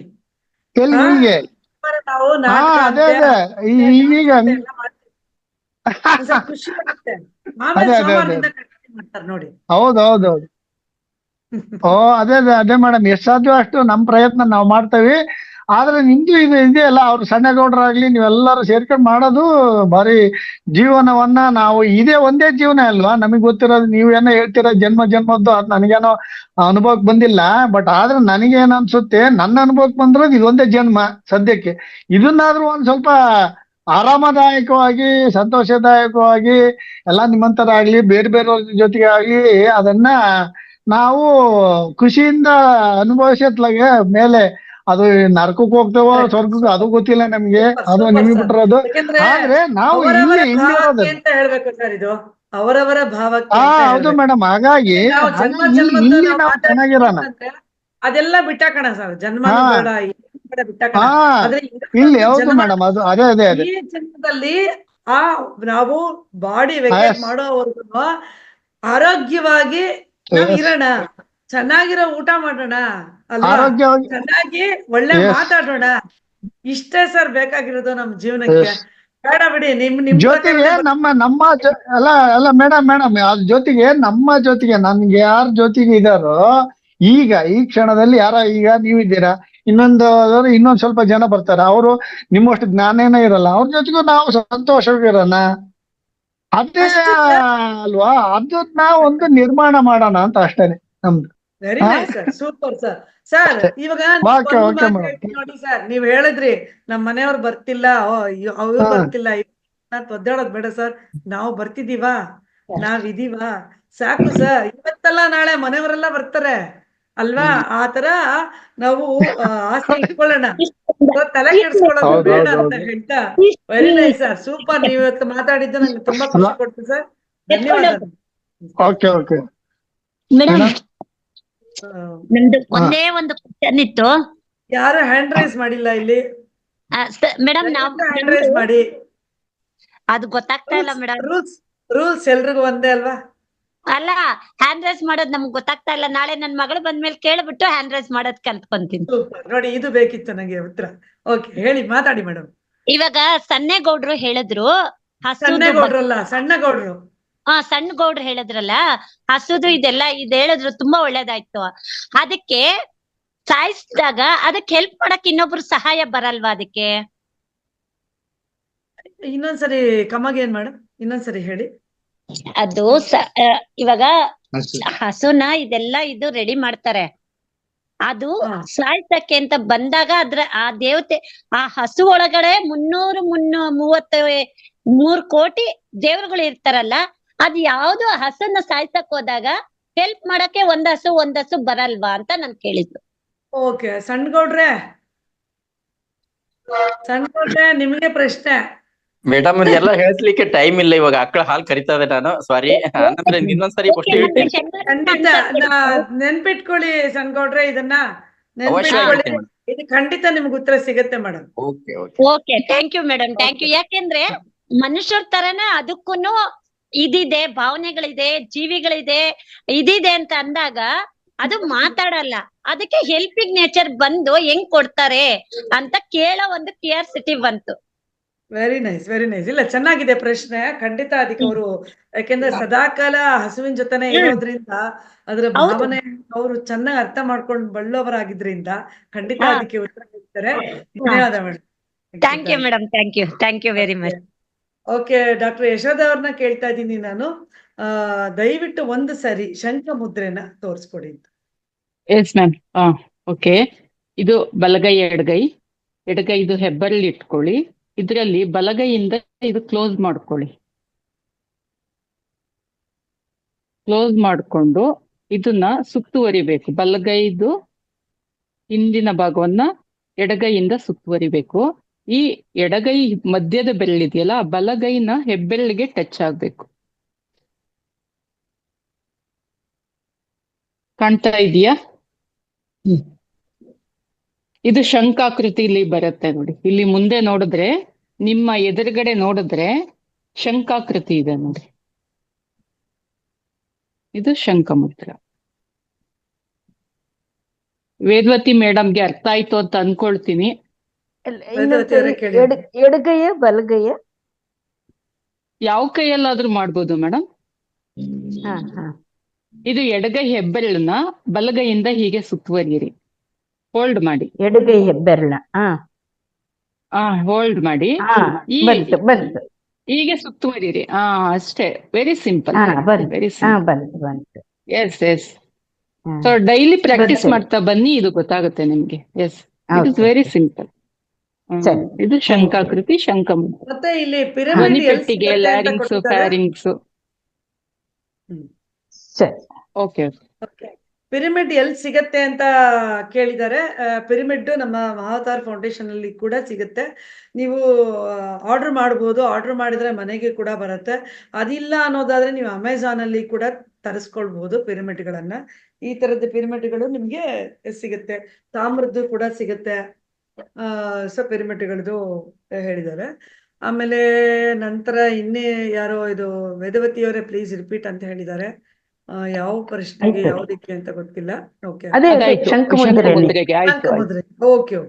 ಓಕೆ.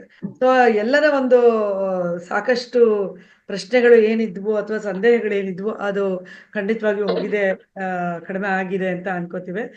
ಮತ್ತೆ ಇನ್ನೊಂದಷ್ಟು ಪ್ರಶ್ನೆಗಳು ನಿಮ್ಮಲ್ಲಿ ಇತ್ತು ಅಂದ್ರೆ ದಯವಿಟ್ಟು ಬರೆದಿಟ್ಕೊಳ್ಳಿ. ಶನಿವಾರದ ದಿನ ನಾವು ಒಂದ್ ಅರ್ಧ ಗಂಟೆ ಟೈಮು ನಾವೆಲ್ಲರೂ ಸೇರಿ ಚರ್ಚೆ ಮಾಡೋಣ. ಶಿವಕುಮಾರ್ ಸರ್ ಏನೋ ಮಾತಾಡಬೇಕು ಅಂತಿದ್ದಾರೆ, ದಯವಿಟ್ಟು ಮಾತಾಡಿ ಸರ್. ಮೇಡಮ್ ಅವ್ರೆ, ಯಶೋಧ ಮೇಡಮ್ ಅವ್ರೆ, ನಮಸ್ಕಾರ ರೀ. ನಮಸ್ತೆ ನಮಸ್ತೆ ನಮಸ್ತೆ ಸರ್. ಮೇಡಮ್ ಅವ್ರೆ, ಶಂಖಮುದ್ರದಿಂದ ಶರೀರಕ್ಕೆ ಏನ್ ಲಾಭ ಆಗುತ್ತೆ ಮೇಡಮ್ ಅವ್ರೆ? ಇವತ್ತೊಂದು ವಿಷಯ ಹೇಳಿದ್ನಲ್ಲ, ಥೈರಾಯ್ಡ್ ಸಮಸ್ಯೆಯಿಂದ ಬಳಲ್ತಾ ಇರೋರ್ಗೆ ಶಂಖಮುದ್ರೆಯಿಂದ ಉಪಯೋಗಗಳಾಗುವಂಥದ್ದು ಇವತ್ತಿನ ಟಾಪಿಕ್ ಇತ್ತು, ಅದು ಹೇಳ್ಕೊಟ್ಟೆ.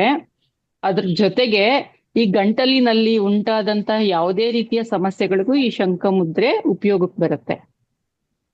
ಗಂಟಲಿನ ಸಮಸ್ಯೆಗಳು, ಸ್ವರ ಬರ್ದೇ ಇರೋಂಥದ್ದು, ಮಾತಾಡ್ಲಿಕ್ಕೆ ತೊದಲು ಇರೋಂಥದ್ದು, ವಿಶುದ್ಧಿ ಚಕ್ರ ಇರುವಂತದ್ದು ಗಂಟಲಿನ ಭಾಗದಲ್ಲಿ ವಿಶುದ್ಧಿ ಚಕ್ರ ಆಕ್ಟಿವೇಟ್ ಮಾಡ್ಲಿಕ್ಕೂ ಸಹ ಇದು ಶಂಖಮುದ್ರೆಯನ್ನ ಮಾಡುವಂತದ್ದು, ಅಭ್ಯಾಸ ಮಾಡುವಂತದ್ದನ್ನ ಪ್ರಾಕ್ಟೀಸ್ ಮಾಡಿ, ತುಂಬಾ ಒಳ್ಳೆಯದು. ಇನ್ನು ಸರಳವಾಗಿ ಹೇಳಬೇಕು ಅಂತಂದ್ರೆ ಗಂಟ್ಲು ಬಿದ್ದವತ್ತಲ್ಲ ಸರ್, ಕೆಲವು ಸರಿ ಮಾತಾಡಕ್ಕಾಗಲ್ಲ, ಡಬಲ್ ವಾಯ್ಸ್ ಬಂದ್ಬಿಡುತ್ತೆ, ಅಥವಾ ಜೋರ ಕಿರ್ಚಿ ಅಂತ ಬರ್ತಾ ಇರುತ್ತೆ. ಸಾರಿ, ನಾನು ಮಾಡಿ ತೋರಿಸ್ತಾ ಇದ್ದೀನಿ. ಸೊ ಈ ತರ ಆದಾಗೆಲ್ಲ ನೀವು ಶಂಖಮುದ್ರೆ ಮಾಡಿದ್ರೆ ತುಂಬಾ ಚೆನ್ನಾಗಿ ಅನುಕೂಲ ಆಗುತ್ತೆ ಸರ್. ಓಕೆನಾ ಸರ್?